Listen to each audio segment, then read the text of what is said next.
We'll be fine. I always get so nervous. I think it'll be fine. I feel good. I forgot. I'll introduce. Yeah. Fuck. What? I just need something to have, Like in your hands? in my head. Do you want a blanket?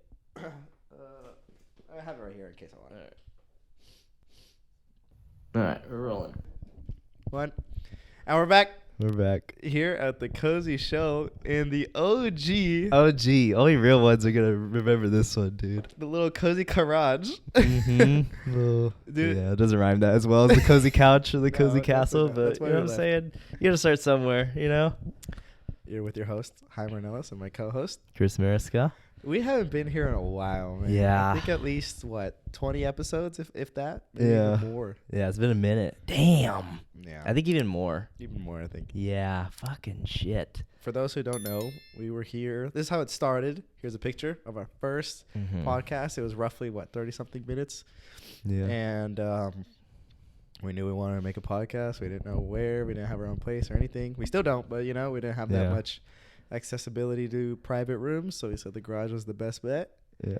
And looking at it now, it's so bland. Like It's just crazy because it's so messy around and it's just nothing to really look at. Yeah, like in our in the stew, which is in my living room at my house. This is my mom's house. At my house, there's a big flat screen TV. We put a fireplace on. There's lights on the wall. It's really nice, warm. Yeah, it's warm. It's just really nice. It's It's a a little couch. yeah, it's a little chilly in here, so it's really different. And I used to sit on this side. He sits on that side. But then if you look at where we do it now on the couch, it's the opposite. I'm always on that side. So yeah, you guys are seeing my better angle. I know you guys don't see this side. Yeah. What do you guys think? What do you think? What do you think's been the biggest change since we've left, as far as the That's pod? a good question. I feel like we just started taking it a lot more seriously once that happened. Because it's actually interesting. I think we both are have been on the same page for a while now with the pod, in terms of how serious we're taking it and sharing the same goals with it. But I remember for a while when I first started it, I'm just the type of person where I'm if I do something, I'm all in, and I just get super I don't know, addicted, and I want to be super good at it, whatever I'm doing. And I feel when we first started it, you were kind of Yeah. not you didn't want to do it, but I was we got to do this shit every week. And I remember it was kind of tough to be doing it every week because our schedules wouldn't align. That's when you work nights too, which is awful, dude. And I remember getting kind of frustrated sometimes because the scheduling just wouldn't work, or you wanted to do jujitsu. And I was just fuck, But yeah, I think that's probably one of the biggest things that changed is just we started grinding a lot more. And I'm trying to think, when did we start switching to really do once a week? I don't know. It just started it becoming clicked at one point, right? Yeah, at one point we were doing it every week for a month, and we're okay, let's keep this up. Yeah. And then we did it. I don't even know if we really noticed too much, because I remember we really noticed when we had to stop. Remember we took a break? All right, that's getting too much, overwhelming. Oh, yeah. And Have we that's taken just one break? Yeah, we took one break, and it had been 7 weeks in a row that we posted. And then ever since then, it's been about 3 months or 4 months, honestly. I remember there'd be little gaps where we wouldn't post, but it was mostly because we're editing a vlog or something, and it was just it's not that gonna was be done, before, for sure. Yeah. We're more focused on vlogs too. we weren't even committed to doing once a week. We'd be if we can, maybe once every 2 weeks. I remember that's when I was still in college, and I remember I would text you and be hey, down to pod today, and I remember being so stressed, he's probably gonna say no, or who knows if he's busy or what, because I think we'd be oh, maybe Tuesday, and be yeah, maybe, and then I'd text you on Tuesday and be you down, and it was I never would know, it was just a shot in the dark. Sometimes yes or sometimes That's no. crazy. What do you think? Is there anything that changed with that? Like you said, Move? I think just taking it more serious. The way me and Chris talk about the pod right now, it's literally a job. It's a business. It really is. It's pretty nuts. And it's really nice being on the same page with him, because I feel it helps us a lot. Being okay, we're both contributing to things. A big thing that we have is a shared notes. We have a lot of shared notes. Yeah. And it's just always nice being okay, I put a bunch of stuff here, and then I leave, and then when I come back, Chris had put a bunch of stuff. Yeah. It's okay, we're both working on the same goals. And just seeing this itself, and realizing like the equipment and the mindset that's changed since then is huge. Yeah. You know, we didn't have a tripod, we didn't have a mic. You know, We didn't have the interface. Like, there's a lot of shit that I had to bring over here this time. Yeah, that we didn't have. I remember, like, we didn't even have a tripod for a minute. Like, we would just prop the phone up on, like, boxes and put, like, hella little skinny, like, items underneath it and, like, a piece of tape to, like, hold it up. Yeah. Here's a picture. I think we took one time. There were a couple of pictures. And then when we had the foreign exchange students on, you remember that one? Because that was the first time we used 2 camera angles. It was, like, so fucking... It was on, like, a bin of, like, toys. And I think it fell over when they got here, too. Once. And they're like... Yeah, we're like, oh, it's okay. Like, it's all good. It's just, like, normal. Dude, it's funny. And then I remember, like... Even like recently we got like 2 really good tripods for our phones to record. But when we did the Buffalo Black podcast, I remember he took a picture like behind the scenes mid pod and he posted it on Instagram. And you could see like our phone just propped up on a fucking cardboard box. Like that was our setup. But to be fair, like we're going on the road, you know. It wasn't at our stew, so we had to improvise a little bit. That's honestly, just talking about this gets me so excited for the future. Yeah. So I'm just like, happy. I just know we're just going to keep buying more stuff. Like we're buying the camera very soon. Yeah. We're all damn near locked in. And I just know that's going to be another thing that we look back on being like, wow, we had a phone for so long. You know, we have a camera, you know, just so much stuff. It's just always nice to, it's like with your growth in anything, you don't really notice it until you kind of like really look back. Yeah. And you're like, wow, I've progressed so much, you know? Yeah. Whether that's like your body or jiu-jitsu, and you really take a step back and be like, wow, daily grinding, it adds up, you know? Yeah. So I get super excited works. thinking about that because it's stressful. The pod's stressful. Everything's, you know, with the timing and all that. But at the same time, like it's like incremental, you know? And it's not that crazy where it's like we're working on one project for a day and then we're done. It's like we're always working a little bit on the pod, you know? Yeah. So it's just really nice to look back and be like, wow, like this is what has added up all these times. Yeah, I think right now, too, this is like the most kind of stuff we've had at one time, like trying to like upgrade, I guess.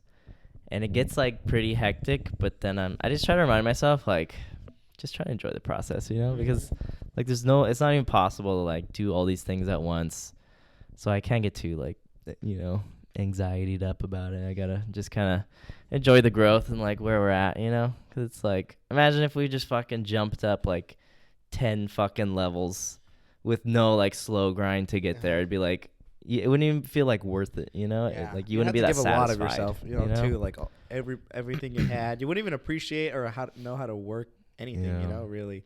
Like I think that's what's nice is I feel like anytime we've leveled up something for the pod, it's either been like perfect time or overdue. Yeah. So that when we do it, we have it. It's like, okay, out of it. It's exactly. Like we'll appreciate it. We'll learn it. We use it instead of like already having tripods, already having an interface, already having mic. It's like, wow. And it crossed my mind the other day because I remember thinking, cause there's like a lot of expenses right now. Like we're trying to buy the camera, trying to get some merch going soon. And I remember thinking, I can't wait to see how many pods we have to say we're getting merch ready soon. Hella fucking it's going to be like weeks from now or months, you know. But I remember thinking recently, I was like, imagine if I was just like rich, you know, or if I just was born with like a lot of money. But I'm like, no, because if I was like, this shit would be easy and it wouldn't be like even worth the like challenge or like the grind, you know, or like imagine being like Jaden Smith, you know, your dad has like so much fame, so like by default people already know your name, and I feel like that'd be like kind of whack too, because it's like, are you even that hyped to like you just try to build something? Yeah, it's like versus us from fucking Riverbank, California. 100%. It's like if you're not from here, you don't even know where that is, you know. It's like the smallest little place. So I think it's just super cool we're doing, you know, especially with like timing. If we could start getting to like part time and all that stuff, like we're gonna release. Like we're gonna fucking come the day I can just drop down to part time. Oh my god! I just realized it. Like, okay, we have so much time now, you know. Yeah, I fucking pray for that day, dude. But I hope you guys appreciate the homage of the old stew. That little rant that we had, because it's just nice to appreciate. It's nostalgic the past, a little bit, very too, nostalgic. I think, you know? It's just nuts, you know. When you've been where I've been, you know. When you've seen what I've seen. When you grow up, when I have, you know. When your shower head works like this, You'll appreciate things a little more. Okay. You know what I had to do to get this position? You know how many dicks I had to suck How many to be in this CEOs? chair right now? I've worked everything. But my sister actually got sick today, so that's why we're here. We always try to pod like when nobody's home at my place. It's just me and my sister live there. And she's supposed to work tonight. She works nights. But she got sick, so she's there. And this is like the next best privacy type of setting, you know? Like our house is just so small. We live in a mobile vehicle. If nobody knew. So it's just so small, and we're always talking about like, you know, who knows what we're gonna talk about. So I hate like having that in my head. Like somebody can hear me right now, and the garage is kind of private. So I'm at mom's house. So here we are, you know, in case you're wondering. Have I ever told this story? I might have told it on the pod, but I can't remember. I was thinking the other day, have you ever been in a fight? I think I've asked you that. No. I remember that one story where I got punched. You got punched? Yeah. When? I think I've told this on the pod, so the OGs will know. And you'll probably, get it once I start talking about it. But I was at a friend's house. I was at a friend's house, like party thing with my mom. How old are you? Younger than 14, I think. Okay. Somewhere around there. Yeah. With your mom? Yeah. Okay. And we went to this party, like a family thing. And of course, I'm hanging out with all the teen boys, like you would expect. Yeah. Went to like the rooms and stuff. And I remember there's like this bigger guy. Like I think he's still our age. He's just chunky. He's just bigger. Yeah. And the kind of guy that just breathes out his mouth. All right, come on, man. And he's bigger than us, so he's obviously a little just more rough and whatever. And I look. What were you guys playing? Like I look like this. I think we're just fucking around. Like we didn't even have like a console or anything. So I think we're just messing around, like talking. Like and I was WWE SmackDown. Like no, just messing around. And I know another friend. His name is Joel, I think. Mm-hmm. Shout out. Won't find a picture of him. And that guy started kind of picking on him. The big one? Yeah, the big guy started picking on Joel. Oh, not Joel. I think he was just pushing him or whatever. Mm-hmm. Or slapping him, and me, I don't even know what I was thinking, but I was like, this ain't right, Uh-huh. So I go over there, I give him not a punch, but he's facing this way. I give him a hammer fist. Yeah, just one. On the back of the head? No, on his back. Oh. It's just so ineffective. More just to get his attention at this point. That kind of hurt. Yeah. Yeah. And he just turns around and he looks at me and he goes, and it was just slow motion and it just boom, right in my face. Just hits me square on. Is that where your fucking nose is so crooked? Probably. I mean, and I remember him being like, "Oh fuck," because I started crying. Obviously, I was like, yeah. "Fuck!" It was a big grown man punch, straight. And when you get hit in the nose, it's hard not to have some tears. You know? No matter what.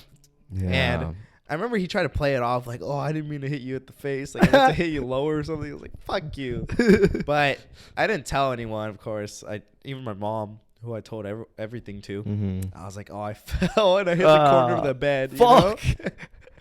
Jesus. It was like a ball corner. So yeah, so it worked out. But I think it's the only physical altercation I've ever. And you didn't hit him back or anything? No, I was too busy crying. Fuck. And that was it. He was. That was it because I think he didn't want to get in trouble. Yeah. And I was like, "Oh, you're good." Yeah. Do you think he's the same age as you guys? Yeah. Oh, but he's just big, man. That was a strong fist. It was strong. I've absolutely never heard that story, and I don't think you told the pod. It's just crazy because a punch really takes you out, dude. And then and the nose, God, it's so tender, I can't imagine. Or just the keep eye, going, dude, the eyes are the groin of the face. They're so fucking sensitive. The eyes are actually a part of the brain. Yeah. During development, they kind of get squeezed out. I don't know if you knew that. Yeah, I heard that on an Andrew Huberman podcast. Oh, I studied it. Oh. I didn't listen from a stupid podcast. Oh, got it. Yeah, from stupid Joe Rogan. I didn't learn it from Andrew Huberman's podcast. I learned it from Joe Rogan's. So me with fights. Let's see. There is 2 times I was almost in a fight. Both when I was in elementary school. I was really young. Uh-huh. One. Actually, maybe more than a few. Yeah. But one, I just remember, like, I don't even, it's so long ago, I barely remember. But I remember we were, like, in the field of our school. And I think we were all just kind of, like, running around or something. And there was this one kid. I think he went, like, throughout all of our schools. Like, I went to middle school with him and then high school. I don't think you'll know who he is. Should I say his name or no? We'll bleep it. I think something. All right. We'll bleep it anyways. But he was kind of like a troublemaker kid. And I remember he just started, like fucking dudes up. Like, I don't know. He just started pushing people and, like, trying to throw people. And I was there. And I remember he, like, grabbed my arms and, like, fucking spun me around and, like, threw me. And I'm like, Jesus. Dislocates your shoulder. Let me get the fuck out of here. And I think I literally just, like, walked away. I was like, what the fuck? It was, like, the most random stupid shit ever. But this other time I'm thinking of, I was in 3rd grade. And we were playing. Wait, that was you almost getting into a fight? Yeah. Pretty crazy, yeah. You got thrown and you walked away. Yeah. I guess it's not better than getting punched and walked away. I mean, I thought I was going to fight for a second. Okay, this other time. Halfway through that story, I was like, I don't even think I should tell. This is not even worth it. That was too deep. Okay, this one's a little better. When I was in 3rd grade, I remember playing dodgeball on, like, the basketball court outside, Crossroads Elementary. Dodgeball was fucking fun, dude. Dodgeball was really I loved it. Every grade, no matter what age, Even I high would be school, so like, hyped, dude, man. so fun. I go so hard, too. Yeah. And, like, I was athletic, you know? I played baseball. I knew how to throw. And, oh, man, I get down. And, yeah, we were playing at recess. And I think at that time we had, like, tracks. So it was, like, A track, B track, C track. Like, I don't know. It was just whatever class you're in, you were in, like, a certain track. And I think it was, like, oh, this is, like, A track versus C track or whatever the fuck. And I remember we were playing.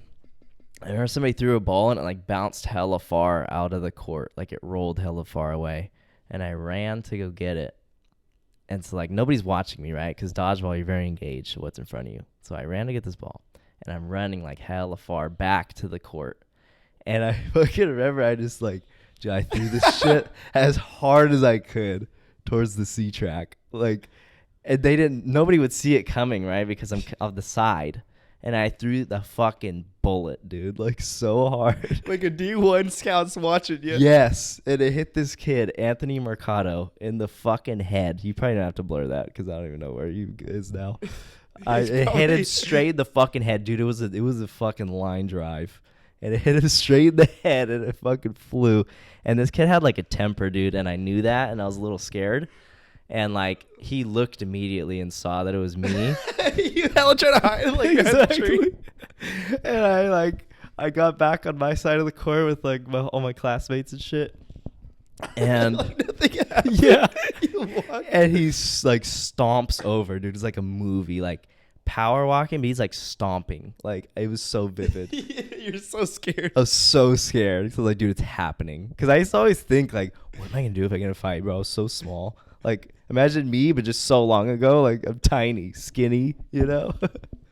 Yeah, here's a fucking picture. And, yeah, he, like, stomps up to me, and I was like, oh, my God. And then he pushed me hella hard, and I, like, stumbled, and I fell backwards. And everybody was like, ooh. Like, I remember I was like, oh, shit. The Like, gym teacher's like, ooh. like, not only is this happening, but everybody's watching now. And then I stood up, and I was like, this is it. And he fucking walks up to me again, like, stomps. And, dude, I swear to God, he was, like, 2 feet away from me, and we're about to go at it. And this fucking kid in my class, his name is Jojo Sandoval. Shout out, Jojo. He runs out of nowhere, and he fucking jumps on his back and puts him in a headlock and, like, brings him to the ground. Holy shit, Chris. You got hitters. I got hitters, dude, in 3rd grade. Dude, I didn't ask him. Like, I didn't even, dude, it was like a fucking movie. Like, he came out of nowhere, headlock to the ground, and was, like, choking him out. And then the yard duties came, and they, like, tore him. Like, they're like, stop. And then they went to the office, and I didn't even go to the office. Oh, my gosh, Chris. You didn't even vouch for him or anything, huh? No. But I remember after, he's like, dude, I got your fucking back. And I was like, goddamn right you do. Dude, death. for real. What grade was this? 3rd. And then, you know what's crazy is the next year, I remember this is when people started having, like, girlfriends and stuff. It was like stupid. Obviously, we're like fucking 9 years old. Mhm. But I had this girlfriend. Her name's Brittany Moe. She ended up being my first kiss in 6th grade. Oh, that's the one that ran away, huh? Ran away. Like after she Oh kissed no, you? that was Vanessa Kramer. Oh, sorry. I know it's hard. It's hard to keep them all There's so straight. many. There's so many. But I remember I dated this girl, right? We were like boyfriend girlfriend, and then I remember I think we broke up, and then she got this new boyfriend. His name was Drew Wright. Fuck this guy, dude. If you're watching, fuck you. And like they were dating now, and then he just wanted to fight me like for no reason. He was like, I'm gonna fucking beat Chris's ass like next time I see him. And I remember he was telling everybody at school because people would come up to me and be like, hey, Drew said he's gonna beat your ass, so watch out. And I remember being like, so dude, I remember being scared, and I'd be like stressed when I wasn't at school, like not wanting to go to school. Like I remember being scared. Hella stress poops, huh? Yeah. I don't know about that, but you know. And then I just remember being scared as shit. And then I remember one day, it's JoJo's brother, the one that fucking jumped in and did the headlock. His older brother, he was a grade up. His name's Josh Sandoval. Shout out. And he might watch because he follows us, I think, on Instagram. Hopefully. Well, tell him. Yeah, shout out, man. I remember he came up to me one day, like before class started, and he was like, dude, just know, like, he's like, Drew's a fucking bitch. He's like, if he does some shit to you, he's like, you fucking let me know and I'll beat his ass. Like, I'm not going to let anything happen to you. And I was like, damn. What the they're fuck, brothers, dude. And I wasn't even that cool with him either. Like, neither of them I was that cool with, you know? Like you just talk to him on a regular basis and you're friends. Like, we had the same class, me and JoJo, and then his brother, Josh. Like, I remember we would, like, because I was a skater back then. That's when I was like, I started getting like really into skateboarding, and I remember like my neighbor, I was really good friends with him, and we would like skate together and like ride bikes and scooters and all that shit. And I remember we used to like ride bikes around with him sometimes, so maybe that was why. But I thought that was like later in life. But it's just crazy. It's like I did nothing to like deserve that type of like support, you know? Dude, they had your back They till did. death, man. Yeah, they did. Wow, Chris. Yeah. First, the birds that were around you, quote The unquote, birds, were yeah. by Manny. You know, now you got hitters. Like, who were you? I don't know. I don't know, dude. But I just remind you, like, in like black hair with a little tattoo and like a grease. You know? Wait, The movie like in high Grease. school, they're gang and shit. It's like in Peaky Blinders. There's like the black hand. Or is it the black The hand? black spot. The black spot. Yeah, I don't know. I did deserve that, but I wish I had a story like yours where it's like I actually got hit or something. You know? I'm trying to remember this, and you know, people know that the people know I don't have good memory, but Mhm. I'm thinking in 6th grade camp. You went to that? Yeah. I didn't get to go. Oh Our man, it school was one of the didn't do it. best times of my life. Was it actually? You're just saying No, I that? swear to God. Like, because we had went to, we'd taken the bus. We got to see like the caves, Mm. and it was like pitch black. Yeah. You know, where you're like, they're like, put your hands on your face, and You you're hella couldn't shook. see You're it. like, what the fuck? It's so Yeah. dark in here. Must be nice. We got candy, I think, there. Then we got to our dorms, which had like hella bunk beds and stuff like Yeah. that. Like, I'm really surprised I went, because I don't know, I just didn't think I'd go to stuff like that. Like, I never really, Yeah. my family never put me in anything like this, but Mhm. I was so happy. Like, you could, I always fuck around and walk slow sometimes to scare people, or not slow, What? sorry, silent. like with my, my Yeah. feet, and I learned it because of And you 6th jump grade. behind them and like Yeah, like I Oh. just do some stuff like that. But or anytime I want to be quiet around the house, Mhm. this is probably common knowledge now. But it was like they taught you how to walk slow, and it's just like Heel heel to to toe. toe, and it stuck with me forever, Being Yeah, like, it's heel a good to toe. lesson. It really is. Like, there's a lot of times where I was like, okay, I don't want to Hey, if I caught Drew right on the playground, you know what I'm saying? heel to toe. Little on heel that- toe. with the wood gravel. Remember in playgrounds, that was so painful. You'd be barefoot on it? When you fell. Oh yeah. It was nice, and we got to see like the night stars. We got to see like the forest walking. That's nice. I think man. we even went in the water. At night? No, but like just in the river. That's cool, man. That's building your appreciation for like nature and stars. It was and really stuff, the like, first, the stuff we're actually, into now. besides you know? the lake, but it was it's like just a big part, like Yeah. probably subconsciously, especially like, wow, I really had a good time. But I'm gonna mess up the story. We had our dorms, like the bunk bed, and I just don't even remember it too much. Damn it.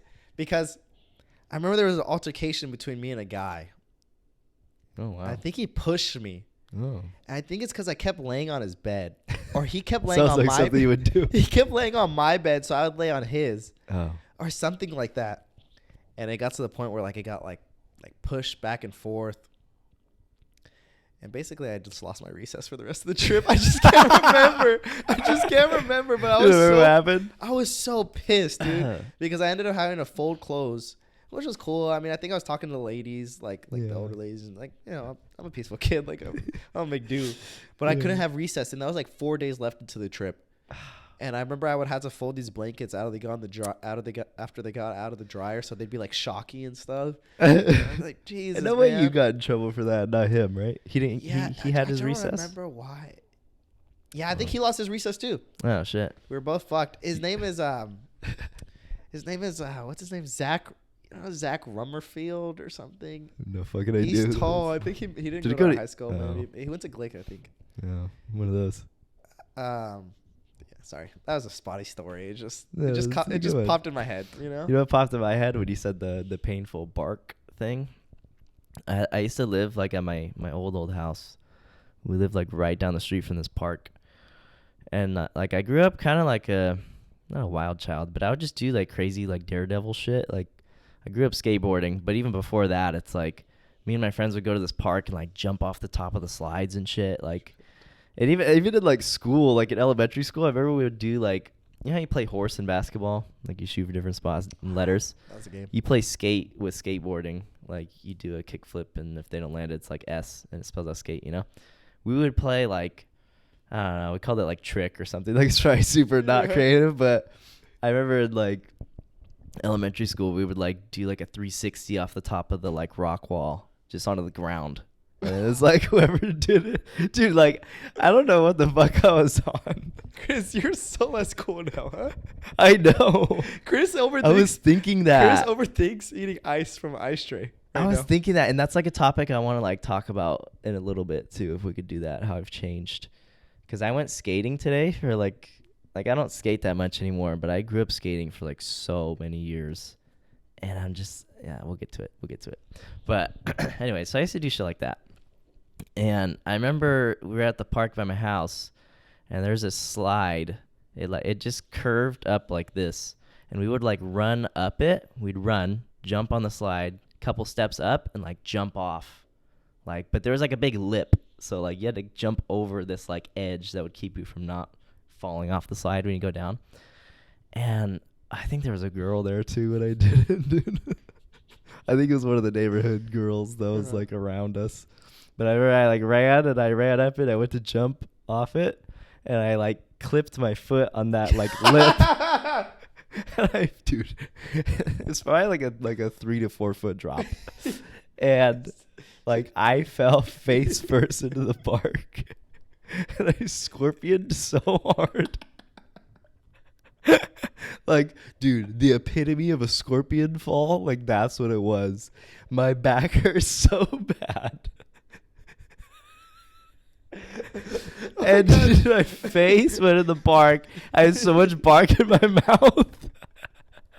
Like it was so bad. In every way, like it was In every way, just bad. Yeah. Like there's no saving it. Like, my face went in the bark. I had bark in my mouth. Like all of my mouth. Yeah, my fucking foot probably touched the back of my head. It was bad.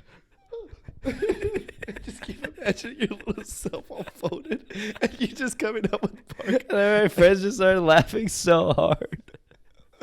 Oh my Like god! all the neighbor kids that I'd fuck around with. I remember this one time, this girl, she pushed me down on the floor on the bark and kicked me. What? On the bark? Just like, what the fuck? I think I even told my parents, like, what the hell? I remember this one time in elementary school also. Do you know who Paige Muller is? She went to high school with us. Here's a picture. We were homies. We were in the same class and everything. And I think we were like, it was during recess, and we were like by the playground. And I don't know what the fuck we were doing, but she was like grabbing my hands or something. she was like restricting me from moving my arms, and I think I was trying to do like a certain movement, and she thought it was funny to like hold my arm so I couldn't do the movement. Yeah. But for some reason I was gonna do like this or something, or like forward, and she was holding my arm, and I remember she like let go, and I hit her like in the face, I think, hard.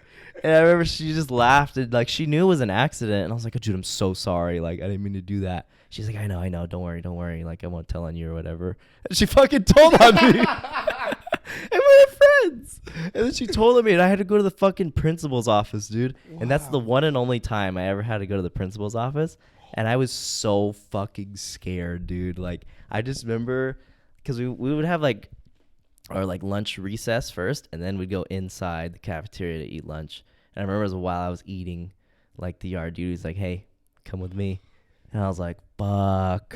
And I remember sitting there, dude, just like my stomach, like, you know, your stomach just drops. Like, God, it's the worst That's feeling. how it was for me in the 6th grade camp, because I had to talk to the guy that runs that shit. Yeah. And he's like, we're going to call your parents to come pick you guys up. Fuck. And then that was like the first thing. Yeah. And then they settled it down to you're losing recess. But I was like, I was shook, man. Yeah. You know, on my knees, like, no way. You know? Yeah. When I went to the principal's office, I think they could tell I was like super scared. Because I wasn't like, okay, it's funny. Because I used to convince all my friends to do like really bad shit, and they would get in trouble, and I never would. Like, I was so bad. Like, yeah. I was just like, I was with all the kids who would do bad shit, but I would always like back out at the last second and they'd get in trouble. It's so stupid. But I remember when I was in the principal's office, like she came and talked to me, and like I think she could tell I was super scared. She's like, okay, just don't do it again, you know? And then she just let me go back to lunch. I remember I had a Samoan friend, and in my like back when I lived in an apartment, like very small apartment. We have such good times there because my mom wouldn't let me leave far, but he lived like in the same block basically. Yeah. We go over there and we play like all types of games and basketball. He's like the coolest friend I've ever had, you know? Like just that guy that's hella cool. You can tell he could beat someone up. You know, like he's wearing these with Those slides. Are good friends to have. You know, when they're like dragging. Like, you know who was that friend for me? Was Anthony Cisneros. Yeah. Like I just knew he would do anything for me, you know? And he would wear slides like that. I always thought it was so cool, like people that were so tough and so cool, but like would still hang out with me. Like just showed like we're all just kids, you know? Yeah. Like you, no way, or you have like a soft spot, you know? Yeah. And we just fuck around, like just goof around. But you know what I was thinking? What? We should tell the story about the stars. Didn't we already tell that on here? I don't think so. I mean, if we did, do you really think anyone's like coming back? Yeah, it was a long time ago. If we have told it, no, I think we have told it. I don't know. What, okay, no, not with the friends. Us two. Yeah, when we told the one with all the boys and Shalita. Oh yeah, we told that one, but I thought we told this other one too. Yeah, just tell again. Real quick, can I tell these two stories real quick? Yeah. It's just this age time. I was in middle school at this point, and like I said, I used to hang out with fucking troublemakers, man. Like, but I would never get in trouble because I was still the good one. And I remember. It was like me and two of my like besties at the time. I'm not going to say their names because it's kind of bad. And I remember one of them, like when we were kids, like middle school age, you used to just go to like the Crossroads shopping center and just walk around the stores because it's the only thing to do. Like you would just walk around Kohl's and like play hide and seek or like Target or whatever. And I remember, I think we were in Kohl's one day and he was like, dude, wouldn't it be the fucking funniest thing ever if I just like took a shit in one of these pots, like in the cooking section of the store? No. And me just being the influence I was like, dude, that'd be fucking hilarious. And then we were looking for a pot for him to poop in. A little pot to piss in, you know? Yeah, literally. And I think he's getting scared because of the cameras or something. Like he was just sketched out. And then I probably was trying to pressure him to do it. And then it was it was me and then two of my friends, but one of them was like the guy wanting to shit, right? But the two were both bad kids, not the best. And then somehow we decided, like I negotiated him down to like, okay, just poop on the floor of the bathroom of Kohl's. And I remember we were like, it was me and like my other friend that was there. We were standing like next to the bathroom of Kohl's for like so long. Wait for him to do it? Yeah. He was in like the kids' bathroom. Like, you know, there's like a family bathroom. He was in that one. The family one. Yeah, because that's the only one that locks. Like the other one's just a big one where everybody can walk in. But that one locks. It's just a single bathroom. And he shat on the floor. God, I was hoping you'd be like, he did it. Chris. I know. And then I worked at Kohl's, the same Kohl's for 4 fucking years. That's your karma. I know. That's It's crazy. so And I bad. think I remember getting hired there and thinking like, damn, there was that one time where like this dude shit No way you never told me on that. the floor.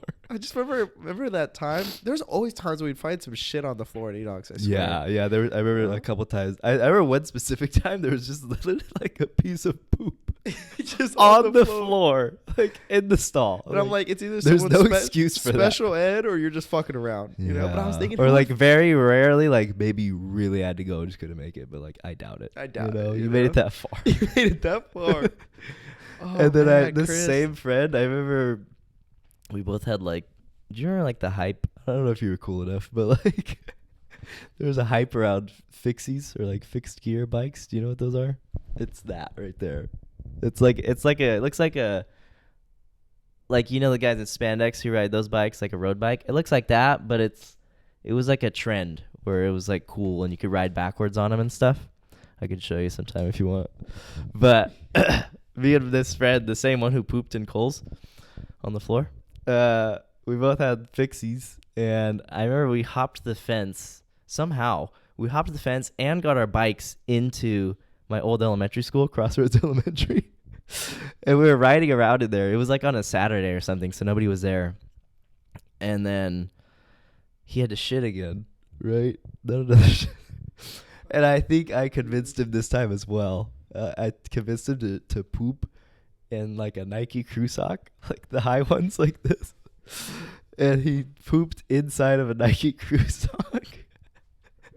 But it's like, imagine trying to poop in a sock. Like, it's hard. Sticks on the top. Exactly. So it stayed like in the top region.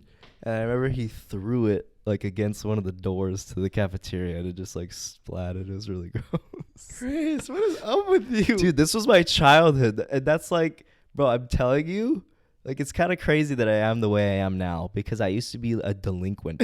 You really did. Your poor mother. But it's like I played this like Perfect balance, huh? yes, like she doesn't know any of this. I mean, some things, but like I was bad, man. Like it was kind of just like I never did anything like that though. It was always my friends. No, Chris, Like, it sounds like you did it. Okay, maybe I did. I definitely pooped a couple places, but like, you know, It's just crazy because I didn't do anything. like everybody thinks I'm an angel Yeah. in my family still, you know. Till this day. I remember mom caught me jumping off the roof into our pool at my first house. And I think then I was probably like 12 or 13 years old. And we would only do it when my mom wasn't home because she like didn't allow that. Or she wouldn't, she'd be pissed. And I got caught one time. And it's when Vine was around. We were using a ladder to get onto like the roof to jump off of it into the pool. And we did it hella times. We filmed a Vine like doing it. Dude, it's gonna be sick. Like, I had the best Vines, dude. And I can't fucking get to them. It sucks. Like Chris Like, was saying he had the best vines, but what? it's You like can't some log in, funny, or is it cool because it's skating deleted? ones, like all this cool shit. No, the app, like you can't get the app because it doesn't exist, you know. And yeah, we filmed a Vine and we put the ladder away. Like my mom was gonna be home soon, like all good, right? I fucking forgot my iPod Touch on the roof. It was like in the middle of the summer, and I was like, fuck. And I didn't want to lose the Vine because I knew it was going to overheat, you know, because it's so goddamn hot and it's on the roof in the middle of the day. And I like ran through the house wet and I went through my mom's window because she was about to be home. And I think in my head, I was like, I can't get the ladder out. It's too much work. Or I don't know what the fuck I was thinking, man. But I went through my mom's room soaking wet. I think I left the window open and she got home like right after I got my iPod. And then she fucking found out because she's like, why is it wet in here? Why is the window open? And she's like, oh, yeah. Did you get the video? No, it fucking, my shit overheated and it didn't save because we didn't post it yet. It was just filmed. Was that with Ruben and them? It was with my friend Elias. Oh Yeah. my gosh, you guys are delinquents, man. Yeah. And I remember I got caught again after that, like jumping off the roof again. Like, I don't know, probably like a month later during the same summer. We were like jumping off and my fucking neighbor like called my house. and told my mom like, hey, you know they were jumping off the roof the other day, and we're like, God damn it, Bitch. you know. Just kidding. Okay, should we tell us Why do you think you? Yeah, tell the story first. All right. Okay, Kind of like we've never told it. Yeah, okay? I'm trying to. I will. So we were all runners in high school, right? As most of you probably know. And before we would run every day after school, we would meet in the N building bathroom at Enoch's High School to poop and or pee. But like it was just like you're gonna run for a long time. I think we would run like 8 miles a day, which is like an hour if you're going 7:30 pace. So it's probably gonna be a little longer, and then you take a break like halfway. So it's a lot, and you want to be comfortable. Like you don't want to have to poop, because then you have to poop like in the middle of nowhere. You have to use a sock or something, you know. It's not gonna be good. So we would like try to empty our systems in this bathroom, but naturally, like we're just teenage kids in high school, you know. We fuck around. Oh no, we weren't even fucking around this time. It was. All the stalls were taken except for this. There was 2 like handicap stalls at the end, right? And there was only one open. And this one handicap stall, it didn't latch. Like there wasn't even a lock on the door. It was just the door, so it would just swing like in the Western movies with the saloon doors. Mm-hmm. It was like that. So I told Jaime, I was like, dude, I need to poop. Like, can you stand in front of this door in case somebody walks in? Like homie shit, right? You know. And naturally, like, he can't just stand there, you know? He has to fuck around. So, on, like, each side of this, like, handicap stall, there were bars. Like, I think, you know, whoever needs them to, like, stand up, sit down, whatever. There were bars at each side of me. And he was, like, standing on those, like split, you know? Like, 1 foot on each wall bar, you know? Facing him, by the way. Yeah, facing me. So, like... And I'm sitting on the toilet, so his cock's basically in my face. Like, everything's right here. I mean, he's clothed, but it's, like, and right I'm there. not even... I'm just chilling. Like, yeah, he wasn't, chilling. like... I don't think you were, like, doing anything, like, screaming or anything or whatever. Just standing there, like, waiting. Just standing there, like, this is more fun than standing on the ground, I guess. And... we hear the door open, right, to the bathroom. And I see the person. Oh, that's how I was trying to think of how he found out. And who it was. I looked to the left and I saw the teacher and I jumped down quick because he could see the whole bathroom because he's up. Yeah, I could see everyone. Yeah, you know? In all the stalls and everything. And I jumped down and I'm like, fuck, you know. And he told me who it was, I think. And then I was like, stand in front of the fucking door because I'm exposed. Like my pants are at my ankles. I'm shitting. And I was like. Block the door. I think I said shut the door because the door was open because you had to hold it closed or else it would open. I was like, shut the door. And Jaime's just frozen, dude. I've never been more frustrated in my life. Jaime just stands there. Like, for God, I froze. He froze. Like, he froze in fear. It was just like, I think I was just thinking of every possibility. Like, if I close it, will he see? If I don't close it, will he? Like, bro, like, come on. And so he doesn't close it. And then fucking Mr. Montalongo comes and he walks in front of the stall because he had seen Jaime standing there. So he comes to see what's going on. And he sees me like full, like, I'm sure I was covering it, but like he sees me sitting in the toilet. And then Jaime right next to me in the stall. And then. And, you know, I think I froze too because I think I knew he had saw me up there. Yeah, he did. Like, we're just fucked, you know? Yeah. And all our friends were in the bathroom. Of course, they leave immediately. Immediately, I hear them and I see them all start walking out. Dead like silence. They weren't there. Like, you know? Dead silence in the bathroom. And I don't know. I'm sure he was like, what are you guys doing or something? And I think Jaime he pulled me to the side, like, because he let you finish. Oh, yeah, because I was shitting. All right, come over here. And I think he walked me all the way to the outside What of the did he bathroom. say to you? Do you remember? He's like, what's going on? You know, Yeah. like, what are you doing? And I was like, I don't know, just waiting, you know? Just waiting in the stall. I was like, yeah, you know? Yeah. And then I just remember questioning the fuck out of every response, like, you just standing in the stall with him? Like, while he had his pants down? Yeah, like nothing. Like he just didn't get it. He didn't get it. And it's like, I can see it. I don't expect him really to get it. Because you're a teacher, you gotta be like, yeah, okay, you gotta be like. Because imagine if something was happening and he was just like, oh, because he thought that Jaime was like sexually assaulting me. Like I think he thought, or any sexual act, but mostly sexual assault. You know? Yeah. And then he ends up telling Jaime, okay, go to the supervision office and we'll meet you there. And I'm like, God damn it. Because I'm the only one in the fucking bathroom with this guy. I still have to wipe my ass. It's dead silent in there. I hear him pee, the teacher. Yeah, he's still Like, he still pees. And then he's washing his hands, and then I go to wash my hands, and then he's like, what was going on in there? I was like, dude, just messing around. Like, it was just the worst timing for you to, like, walk in. He's like, the worst timing? Like, what was going on, you know? Like, he just would not believe it, you know? He was just like, I mean, was he, like, trying to force you to do something in there? Dude, he thought it was bad, like, you know? Which, it's kind of fair. Like, you want to kind of rule that out, I guess. You want to make sure, like, okay, you're going to tell me. Like, you can't witness that and then not say anything, right? As a teacher, it's like. I would want to do it, too. Like, make sure, hey, you're good, because what if right? something was happening? Because worst case scenario, nothing's happening, then you're not going to fold. Yeah. But imagine I press you, and then you do fold, and you're like, actually? He'd be like, okay, like, I'm glad Thank God. you know? Yeah, I'm stopping this. Yeah, so I kind of get it. Like, as an adult, I kind of get it. But I at was the time, mad I was like, for a long fuck this time. shit, Like, just man. so embarrassed. And then, yeah, it's the most awkward shit ever, dude. Just Because trying we had to explain it to just someone trying to else. explain to him, like, dude, we're gay, but we're not gay. You know? Like, we're cool with each other. Like, We had to explain it to someone else, didn't we? yeah, so then me and him walked to the fucking supervision office, like, the longest walk ever. And then, yeah, he, like, just drops us off, and he was like, hey, Joyce, whatever the lady's name was in the office. He's like, these two were, like, messing around in the bathroom. Like, can you talk to him? And then the lady was super cool, which was great. And we were just like, yeah, we're just messing around. And, like, it just looked weird, but we're friends, you know? And she's like, okay, just don't happen again. Yeah. And it was like, yeah, she was super sweet. I think she so just needed to see, like, embarrassing, okay, dude.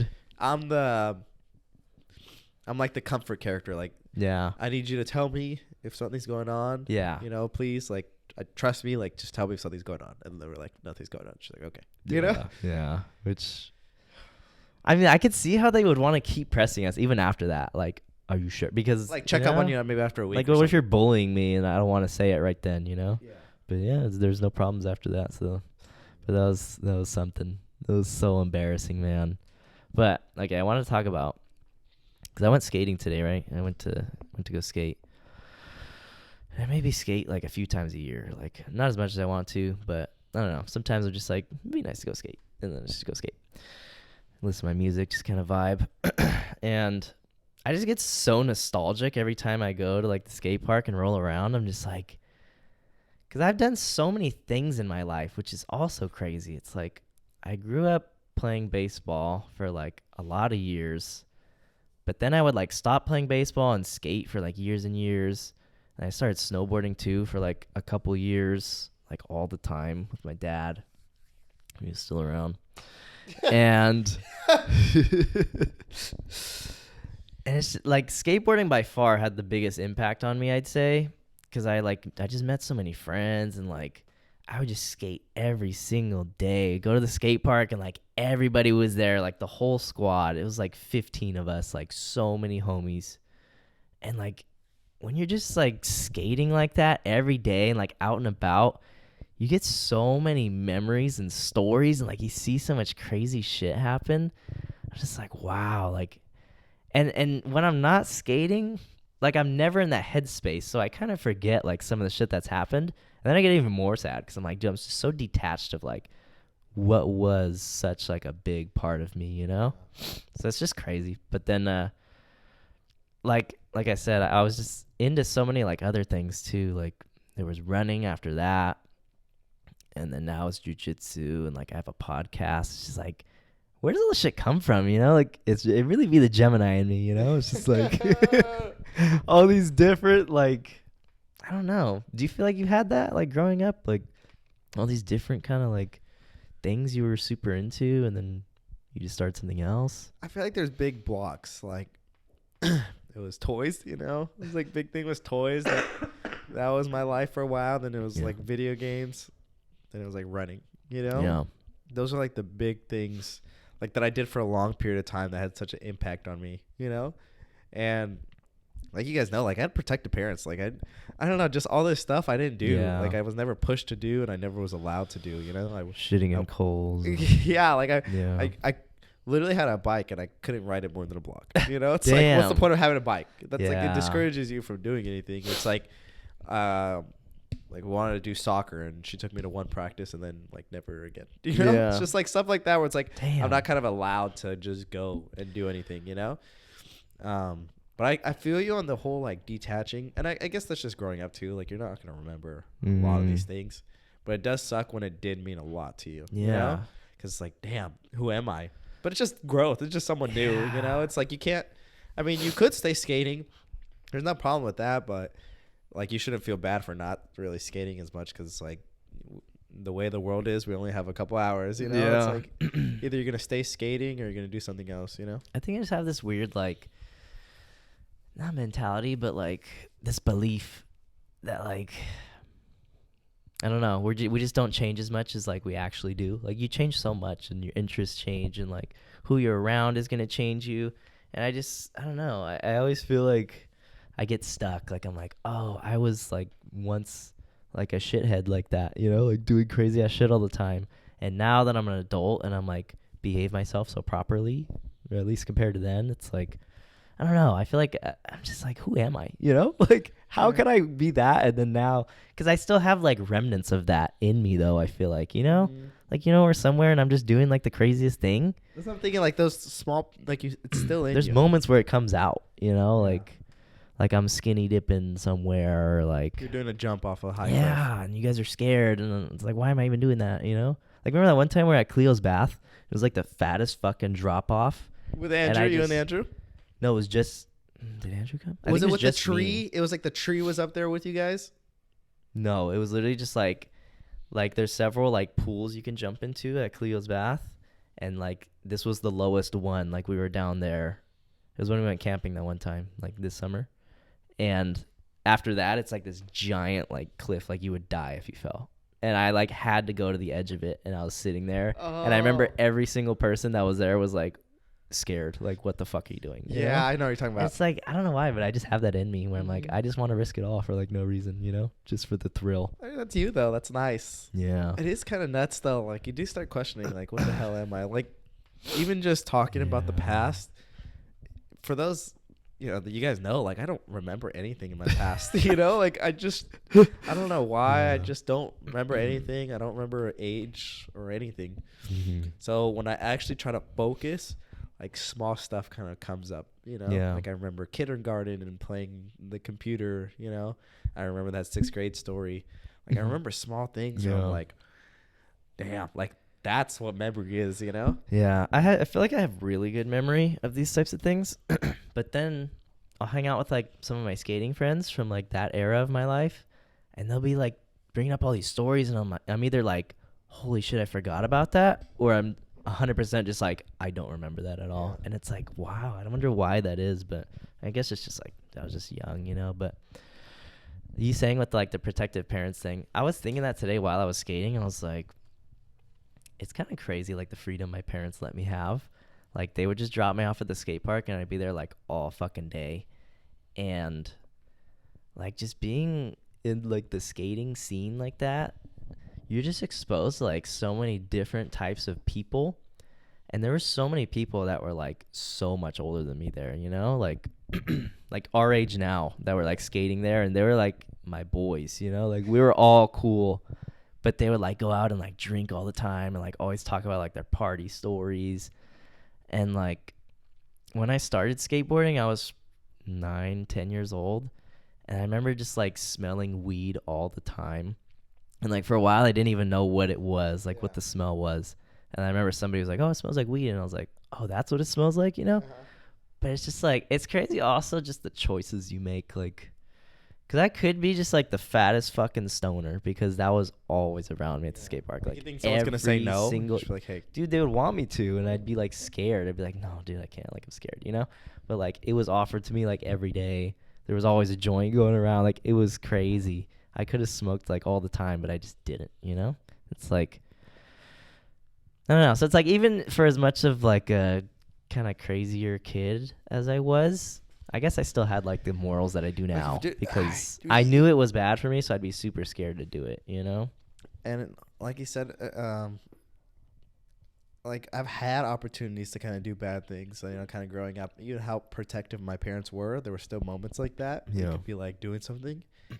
But I had such like a moral compass, like not even like moral, but just kind of like scared, but also just like I don't want to do it, you know, like. And like my cousins, like my Mexican cousins at the time too, like they would be like drinking and all this stuff, you know, like Yeah. at parties, and just like they would just fuck around like aggressively, not like aggressively, but like I don't know, they would just do stuff like that, you know, like things I just wouldn't even Risky do. behaviors. Yeah, and Yeah. I'm just watching, you know, like I was just never the type to be like I'm Yeah. in this, you know, and with like your freedom too, it's just nuts because it could have been like bad, I guess, you know, Yeah. like you said, like it could have went the wrong way, like with the you have the same amount of freedom as someone who did go the bad way, you know, Yeah. that did go But the bad but path. they just made the choices to like, yeah, let me partake in this, you know. It is weird to think because it's like we're our choices and we're our environment too. Like, Yeah. you know, like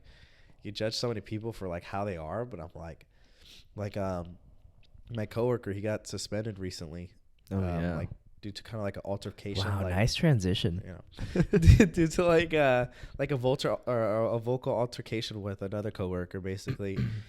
And I don't know, like now being older, you're able to like study people a lot more, especially if like you're hanging out with them like every day, like I was with my coworkers, and you kind of are able to like analyze them a lot more, you know, and like every story he'd tell, I'd be like, okay, like that kind of makes sense, you know. Yeah. Or how he thinks of things, you know, just be like, he's like, I'll beat your ass if you don't do this, you know.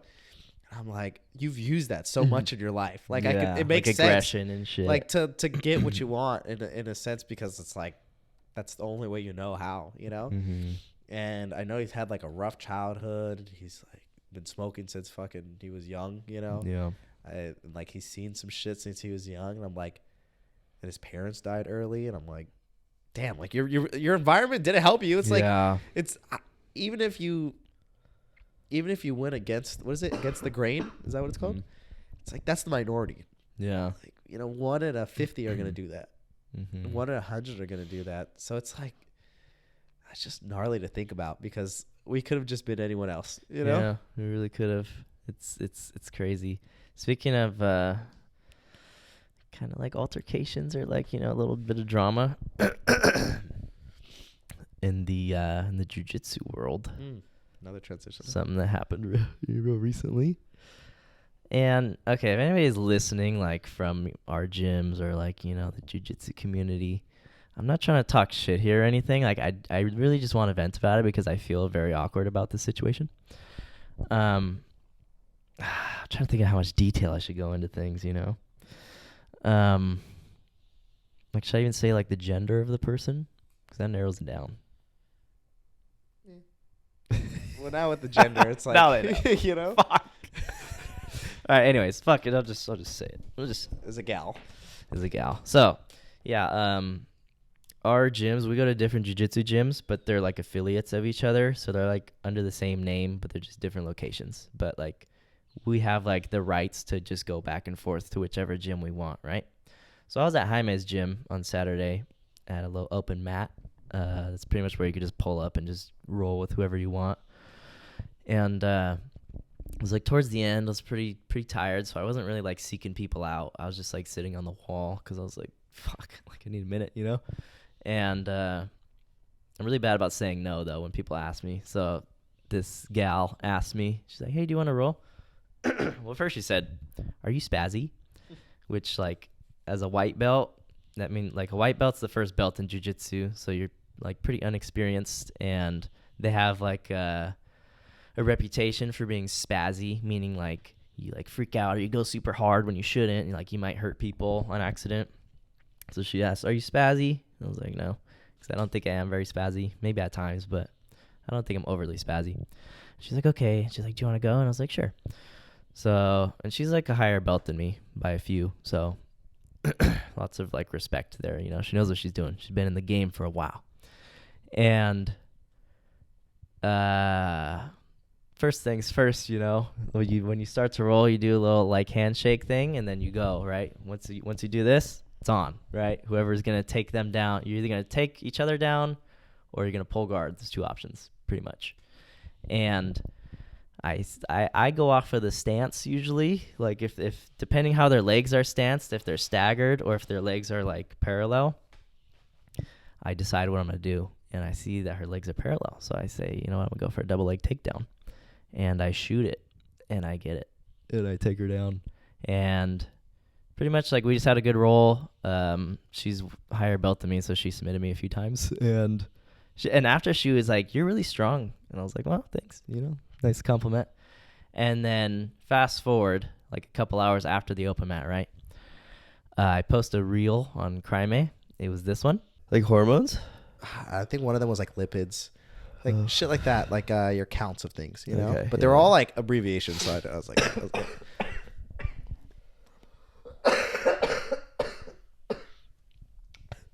you're such an attention seeker. I mean, you're not even sick. Fuck you.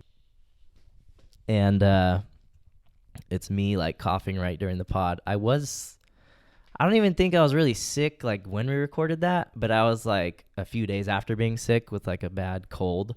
So I was still very like coughing and, you know, sniffling and shit. And yeah, we posted that, and that's we recorded that pod on last Monday, and we posted it on Saturday. So that was like, you know, it's pretty much a whole week, right? And then the gal that I rolled with at the open mat, she slides up on it, I think because Jaime reposted it on his story, and she slid up and she said, I don't know, she said, "Keegan, just I know he didn't just show up to our practice sick. I know he didn't show up to our practice sick when I just visited my like newborn baby, or I just visited newborn my like nephew or niece nephew, or something." Yeah, and then I was like, "Okay, tell her I'm not sick anymore, because I'm not. You know, I wasn't sick. I've been feeling good. I still have like a tiny like cough every once in a while, but I'm not sick, you know?" And I wouldn't have gone if I was sick. I took hella days off because I was sick, feeling like shit, and I didn't want to expose anybody.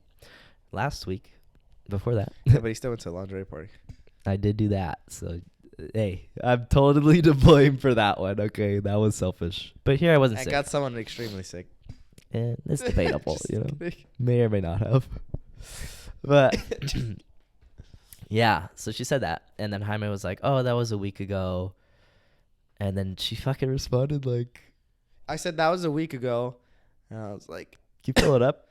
No. Okay. Because we could say it verbatim, and I don't want to Okay, yeah. I was like, that was a week ago. I don't recommend you seeing any newborn babies if you're practicing jiu-jitsu. Lol. Oh, wow. So you kind of clap back. Yeah. Well, just like, no way you're sliding up on my story, like, blaming me. Okay. Well, you're in the wrong, like, you have the wrong information, first of all. And so that was already frustrating. First of all, I'm not sick. Yeah. And second, it's like, how are you going to blame me that you're visiting newborn kid when your jiu-jitsu is a very intimate and intense sport? You're sweating around. On people. And you're it's dripping sweat. Sorry. Like, on people. You are soaking wet. And you're getting your fluids mixed, and, like, you're breathing on each other. It's very, like, intimate. And there's, like, 30 people on a mat, you know? And it's open mat. So there's hella fucking people there. You're rolling with hella different people, you know? So the whole thing is kind of just like, why? You know, like, why are you making this a big deal? With, like, actually, I should pull up the text part, huh? Because that's long. That's what I was saying, yeah. So you just kind of in response. So, yeah, so Jaime says that, and then she says this. She says this. She said, "Dead air." Our team is a pretty considerate group, and they don't come when they are sick. I also COVID test before I go, and I haven't even held her yet. I just didn't know if he knew the norms, because a lot of white belts don't know yet. He was good to roll with, and he's going to be good. But he did try to take me down when I looked away to back up to make sure he didn't run into a black belt. So I don't know if he would think about that, lol. Now you tell me, like, is there any reason she should have brought the double leg takedown comment up? Like, why are you fucking bringing that up? Like, what she's trying to say. One is, like, she's already kind of, like, demeaning me a little bit just because I'm a white belt. I'm like, come on, you know? What she's trying to say, the way she's trying to connect the two is saying, if he didn't care about his surroundings that much like she did, because she was the one that looked and made sure that we weren't going to run into people, he wasn't going to be considerate to care if he was sick or not. Mm-hmm. but it just didn't come across. Like It's you're just bringing like the randomest shit to try to make a point. And I was telling Chris, like, I just don't think she wanted people to know, like, hey, he didn't take me down fair and square. But Chris says also, like, yeah. Let me defend myself a little bit. Like, she the message she's saying, like, I looked away, and when I looked away, he shot the takedown, right? Which I would never fucking do that, like, purposely. And that's not what happened. Like, it was very vivid. Like, we slapped hands, and she was looking straight at me. Like, if we had just slapped hands, why would she already be looking for somebody? Like, you start in a place on the mat where you know you're not, like, close to people, you know? And she was looking straight at me. Like, I shot it. And the part that she's, like, mentioning is I shot the takedown, like, which basically I get low to the ground. I shoot towards her legs, close. I grab both of her legs, and then you have to step sideways and to push the person over, right? And I do that. Like, I'm pushing sideways, and we're, like, stumbling sideways. And that's the point. Like, once I had already shot, got both of her legs, and I'm pushing her to the side, then we started stumbling closer to, like, a group of people who are rolling on the mat, like, over there. And I guess, like, while we were stumbling is when she was looking, and then I, like, took her down, like, to the ground, to the mat. It wouldn't have helped the case, really, probably. So, I don't know. It's just, like, the fact that she's saying, like, why even bring it up? It just bothered me. She made it seem like she looked away, and then I did the takedown. I'm like, no, like, you were looking at me, and then I did it. And then, like, which makes sense. Like, you shouldn't try to fall on somebody that's on the mat, like, while I'm taking you down. So for that, I feel bad, but I couldn't even see them. Like, I was facing the other way, trying to, like, take her down. Mm-hmm. It's a very intricate situation. And it's like if she's stumbling, she's the one that's, like, prolonging the fall. Yeah. If she would have fell initially or sprawled hard, she could have sprawled hard and it would have stayed right there. Yeah, and she's good enough. She probably could have sprawled. Like, not, you know? The thing, too, is funny was she was like, well, I COVID test before I go. I'm assuming she's meant before I go practice or before I go see the baby, whatever, either way. And she's like, and I didn't even hold her. So she's saying, like, oh, well, like, I don't even get her, you know, I'm not even risking her life anyways. And she didn't. So I'm like, then why'd you slide up? Like, this is after the fact, after she saw the kid. So it's like, and you didn't not hold the kid because you thought I was sick. Like, you found out that after. So it's like, there's really no reason to even slide up in the first place. And the way she was saying, like, she was like, oh, I just wanted to make sure, like, he knew the proper etiquette. That's not how you slid up. You didn't slide up and be like, oh, hey, do you know by the chance, like, you know, he should probably not go if he's feeling sick. She was like, I know he didn't just come when he was sick after I just held my newborn niece. Like, what? Like, no way you're just guilting me all weird like that, you know? Yeah, and I was, like, pretty hesitant to even, like, talk about this on the pod. But it's, like, it's just so relevant. And, like, I always try to be transparent and, like, open on here. And I don't mean any, like, bad by it. But now I just feel really uncomfortable to, like, go to the gym because it's not my gym, you know? So, like, I'm a visitor there anyway. So I try to be really respectful. But now it's, like, God, like, I know when I see her, she's going to be thinking, like, this motherfucker, you know? And I'm like, you really just do your best. And trust me, I'm not going to see her again. Good luck, man. So, this towards the end anyways, right? Yeah. I'm planning on transferring gyms, going from Aries, my baby, the one that birthed me, basically, and, you know, gave me a great foundation. And I'm switching to JG. So now I'm in my teen life, you know. Yep. Ready to experience the world and go wild. There's a lot of decisions, like a lot of thoughts into my switch. I don't want to get too much into it. I'll use mine. All right. It's just this one's cool. All right. Yep. And there's a lot of decisions that came with it, but basically, I just feel like it's going to be an improvement overall into, like, my experience with jiu-jitsu and just the growth that I want to have. But it's a really hard decision. I mean, it was a hard decision. I basically made it already. I just had to talk to, like, the head coach of my old gym and be like, hey, I'm leaving, which is a big it's like a breakup thing. Yeah, it's like talking to your dad. It's like talking to your dad, literally. Like, me and Chris don't have much of a father figure sometimes, so when we meet guys like this, it's like they have such a hold a weight, you know? And So it's just hard because I'm gonna have to talk to this guy and like tell him like I'm leaving. And the worst part is that the gym is like a few minutes away from the other gym. You know? Oh yeah, Yeah. So it's like there's not really. It's just I'm leaving you for another gym. Like that's it. You know? So it's gonna be an interesting conversation. I'll update you guys when I have it. But I'm excited, man. I'm really excited for the future. I think me and Chris have been embracing change more and embracing making those decisions, making decisions in general. Yeah. So it's really nice to be able to be like, okay, well, if I see something that I'm attracted to, then I want to go towards it. Like there shouldn't be anything holding me back, especially fear, you know? Yeah. So I'm excited, and I'll probably update you guys better once I've moved, just to kind of give you like the full story and being like, okay, this is more of the past, and this is how I'm feeling now that I've actually been in. But I'm really excited. So yeah, there's like the main coach. He started Aries, like our gym foundation, I guess. He started everything. So he's like the daddy of Aries, right? Yeah, and he's one of the co-founders of a few people. Yeah, oh, that's true. Yeah. Yeah. And so yeah, I meant to tell him. Are you gonna tell like the other coaches there? There's like a few other. I mean, I might. Like I'll probably text him because I don't even the bad thing about this is it's not like you could really pull him aside in your office and be like, oh, okay, or it's just like super casual. It's like I had to tell him like, hey, can we talk, and pull him to the side, like on the mat, or onto his office. But I had to like tell him like in front of everyone at the end, just be like, hey, can I talk to you? I think you could do it discreetly if you try, you know. Oh, no, but he's gonna tell, I think. Oh, yeah, he'll tell people. So I'm sure everybody's gonna know. Yeah, regardless. I already told. We'll bleep her name. Oh, really? Yeah. What'd she say? She said lame. Did you text it to her? Yeah, on Instagram, because she slid up on my story. She's like, "Oh, where you been?" And I kind of just gave her like a spiel, you know. But yeah, I don't know. So why are you leaving again?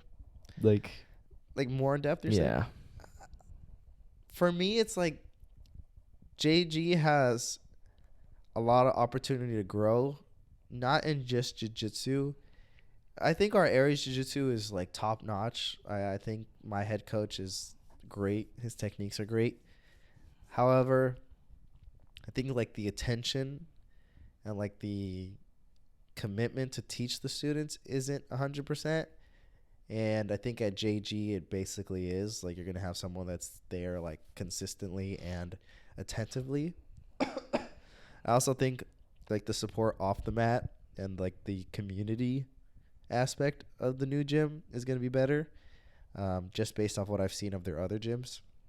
So I'm really excited for that. Like I've learned a lot at my current gym, skill wise. The people are great. The way they roll is great. You know, everything is good, but I don't want to diss it, but it's like it's just good. You know, you can only go so far with like certain leaderships and certain like when there's not that much push. You know, and I think at JG, it's like this is where Aries was at, and I think JG is going to just grow and be able to push more. And I think it's like a give and get kind of atmosphere where you're encouraged to give something of yourself, and you'll receive, and you'll realize like, okay, like I'm giving something, but I'm receiving a lot, you know, not just like giving and then kind of receiving like the back end of your attention. But that's my big, my big, like reasoning. And that's why I'll update you guys more once I move. I just want to see like how much of it is true. I mean, not like how much of it is true, but just my experience in it, like first coming months, and being like, okay, this is exactly what I want, or maybe it's like, maybe I'll even move another gym, you know? Yeah, I think you put that all very well. That was nice, and I'll just say like from what you've told me and like I guess what I've seen a little bit, it seems accurate. You know, like the reasons for leaving and what you expect from JG, because. Yeah, they have a really cool thing going on, JG. Like with their other gyms, it's like, it seems like a lot of like community, which we have at Aries.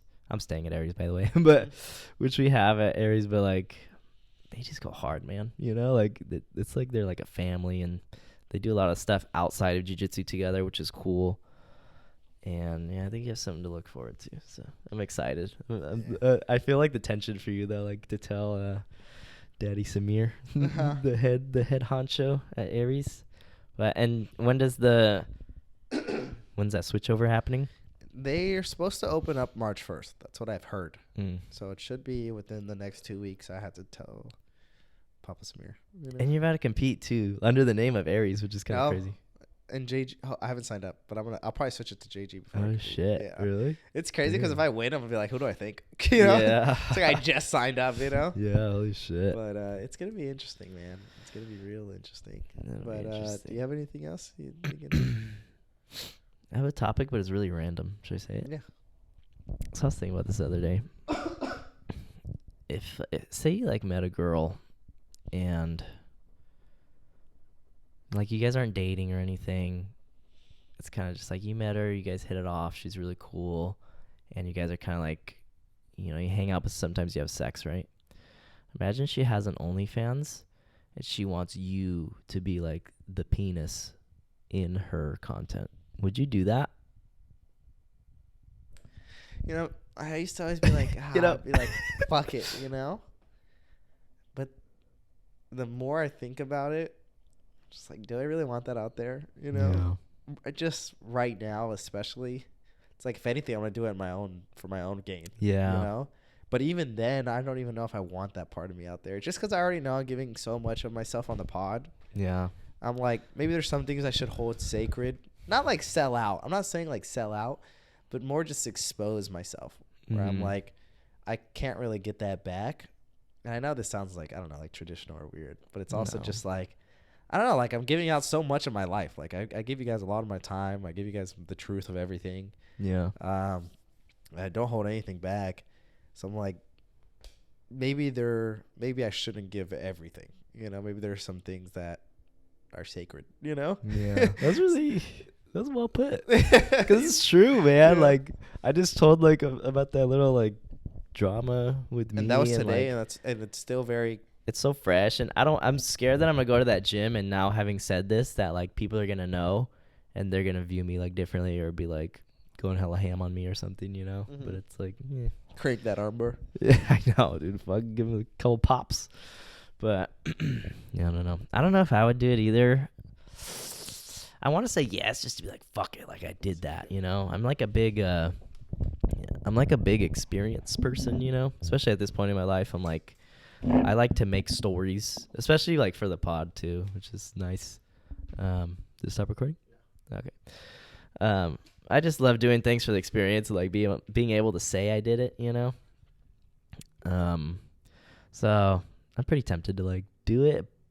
But I'd definitely have to think about it. I don't know. And, like if my face isn't going to be in it, I think I'd be pretty down. But if my face was in it, I'd be like, oh, okay, like, I really have to think about that, you know? That's a lot. And it's like, I would kind of want to do it for my own gain. Do you think we would ever start one? Like, in any way, like, for us or the channel or anything? If I got to the point where I thought that OnlyFans was going to be profitable enough for me, I think I'd already be successful enough to not need it, you know? Yeah, that's like, true. Yeah. If I already knew that I was going to get like 100 subs from OnlyFans, like I could probably just drop some merch and it'd be like the same, you know? That's a good point. So I don't think so. I mean, the only reason I'd do it is if we didn't do nudes, or like the nudes had to be funny. Like maybe just ass pictures on like a hiking trip and you want to see that. Yeah. Or just something for the fans that are like that hard. Or we could do like gnarly ass story times or something, you know? Mm-hmm. That I won't remember. We already say these on here. I know. Most of them. I'm like, I'm going to tell you this crazy ass story, but I just can't remember. Where was it? They're paying for that? Like they're paying for you to just not remember anything? Fuck, man, I hate that shit. Dude, I don't know. Maybe it's some vitamins or something will help. I think it's just the trauma you've been through, man. Yeah, the thing that I think is like... You think you've been through like a lot of trauma? I feel like, yeah, man, like with just the way I grew up, just the environments I've been in have been intense, and like the shit I've seen, you know, and it's not even anything too crazy, but it's enough to like, it's just the way I handle things, you know. And I think it's like I've always been like this quiet boy who's just been watching, you know, watches everything, and a lot of like maybe big ideas, like big concepts, you know, big breaks of characters and concepts where I've witnessed, and like at an age, like young ages, and me and Chris both have history with like even siblings, you know, going and doing crazy things in front of us, you know, and just witnessing that and being like, big Jesus time. Christ, you know. And I think that's a big thing too, is just like you witness all this stuff, but you're also so protected. And then once you kind of grow up, you don't really want to remember anything, you know? Yeah. Like, you don't want to, I don't know, subconsciously, you just don't, there's nothing. How am I going to remember the good times without remembering the bad almost, you know? So you just don't remember anything at all. Anything. You Yeah. know? And then I think what I'm scared of is that way of remembering things has carried on to like now, basically, where it's like, if I do anything, my brain doesn't prioritize memorizing it. You know, Mhm. it just prioritizes doing it, and then once it's done, like you shouldn't remember it. Like it's, you know, it's not necessary anymore. So I think that's just, I don't know, like a theory I have in my head, but that's just, I think, a big reason in why I don't remember a lot of things, and I can't really tell stories that well, and I only remember when I'm like really thinking it, or you're saying something, I'm like, oh shit. I think that's just my brain, how it works, and it sucks. Like, I mean, I get pissed at myself because I just think that, not that it devalues things sometimes, but I just wish I could remember more, you know? Yeah. And it's almost like sounding like I have a crazy like Alzheimer's thing. It's like, no, it's nothing like that. But I mean, you tell me like, oh, like what did you do like a few days ago, and I'll just blank forever, you know? Yeah. And I get so frustrated with myself. And I'm the more frustration too is like thinking my childhood, because there is things I want to remember, you know? Like I want to remember I did this, and I want to remember when the first time I did this, or, you know, how did this go down? And I don't even know what ages I moved out of my place, like my house is. I don't really remember the ages my parents divorced. I don't remember, like, it's just hard to not remember what you don't remember, you know? Yeah. And I get so frustrated because I'm like, that's a big part of my life, you know? And I understand that there's like, you know, stuff you're not going to remember from childhood. Like, you know, I don't expect to recall everything I've been through, and like, you know, even the majority I don't recall. But I can't even think of like holidays, you know? It's like shit like that where I'm like, fuck, like, can I think of anything, you know? Yeah. I just get frustrated because I'm like, I don't know. It's crazy because I don't know how, but I remember the shit out of like things like what you were saying. You don't remember the age that like your parents split up or the age you moved out. I remember those things so well, and I don't know how. Like, we'll be looking for like a photo, right? And I'm gonna be like, when did this happen? And I'll be like, oh, it was like August of like 2018. Yeah. And he'll be like, okay. And I'll look at his photos, and it'll be there. And it's like, what the spot fuck? on. Like, and how do I remember he uses that? references. He's like, oh, and yeah. Like, oh, because that's when this happened. So it was right before that happened. And it's like, damn, yeah. I think it's just how we handle things differently. You know, how did we handle things? There's, I think there's something to the theories, your little theory there. Like, as someone with a bachelor in psychology, this is not medical advice, but you were saying, yeah, like you've seen a lot of like traumatic kind of shit or like really extreme things. That's called repression. I'm sure you might have heard of that, like when you repress something, but it's like a defense mechanism that your brain, like, it's real. Your brain actually does that. And like I realized that growing up, because like sometimes me and my mom will kind of like reflect on some of the gnarly ass shit that happened like within our family, and she'll name stuff and I'm like, I don't fucking remember that at all. Like, and that's so significant that I really should remember it. Or I'll be like, holy fuck, like I totally forgot about that, you know? So that's crazy. And then how you were saying that you feel like your brain kind of just like adapted to that way of being where it just doesn't really like encode things to be remembered later. There's like a theory out there. It's just a theory, so I'm not saying it's true, but there's like I think he's a clinical psychologist. He's which one's the one that gives medicine? A psychiatrist. The one that like prescribes pills and stuff. He's a psychiatrist, and he grew up like, he's a Holocaust survivor, so he grew up with like crazy amounts of trauma and stuff. And he was diagnosed with ADHD at one point, like in his adult life, and he basically like, through all his like research and like the things that he's discovered, he says that ADHD isn't like an actual, I mean, it's real, like it's a thing, but it shouldn't be like treated apparently with like medication, I want to say he said, fuck, I'm kind of botching this. But basically, it's not like something you're just born with is what he was saying. You're not like just born with ADHD. He thinks that it's like a tendency, like you were saying. I'm not saying you have ADHD either. Yeah. But like when you've been through like a lot of like trauma or grown up in an environment where you just don't feel like safe, your brain like blocks so much shit out and it like doesn't focus on what's happening in front of you, and you kind of create like a safer space in your head to like escape to, because you're just like being exposed to like insane traumatic stuff, and that will like carry over because your brain has made like a habit of it. So there's kids in school sometimes where it's like they just cannot focus on like what's going on, and they'll get diagnosed with ADHD.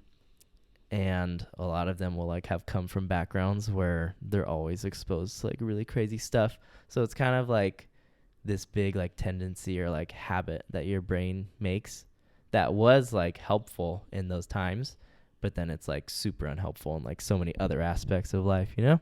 That's nuts. You crazy, huh? It's I don't know if that's true or not. It's like a theory. I don't know if that's proven, well, but I'm sure it's one of them. You know, one interesting to think about, right? Me and Chris were talking about that. I think we were talking about the ISA too. How like kids with bad behavior in classes, you know, are kind of told like you're a bad kid. You know, Yeah. And, there's something kind of wrong about that. Actually, this doesn't really go too hand in hand. But it's an interesting thought. But it's an interesting thought about like real quick. Can I say? I think that the part that I said about the medicine is not true. That he said like it shouldn't be treated with. I don't know about that part, like how it should or should not be treated. But I just know that that's what he was like theorizing. Like was it should that be directly like ADHD should be directly like it's not directly like root. Yeah, like it's not just something he thinks it's not something you're just born with or like you just have. Like it's something that your brain has learned to do basically from those traumatic situations. Mm-hmm. Anyways.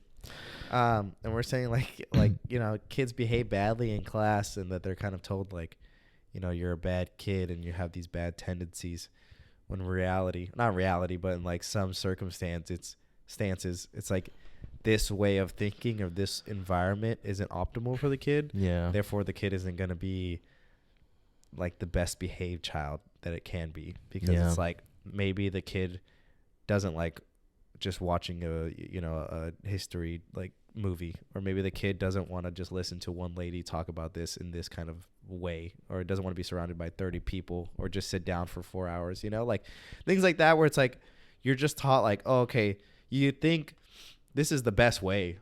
Like as a kid you don't even question it really. Like you're not thinking like you kind of assume that everyone has lined out everything to have it 100% effective, when in reality it's just kind of like they kind of found a goodish way to teach, and they stuck with it, you know? Like if you look at a classroom over the years, and this is, I'm assuming, you know, over the decades, it's relatively stayed the same, like the way it's formed, right?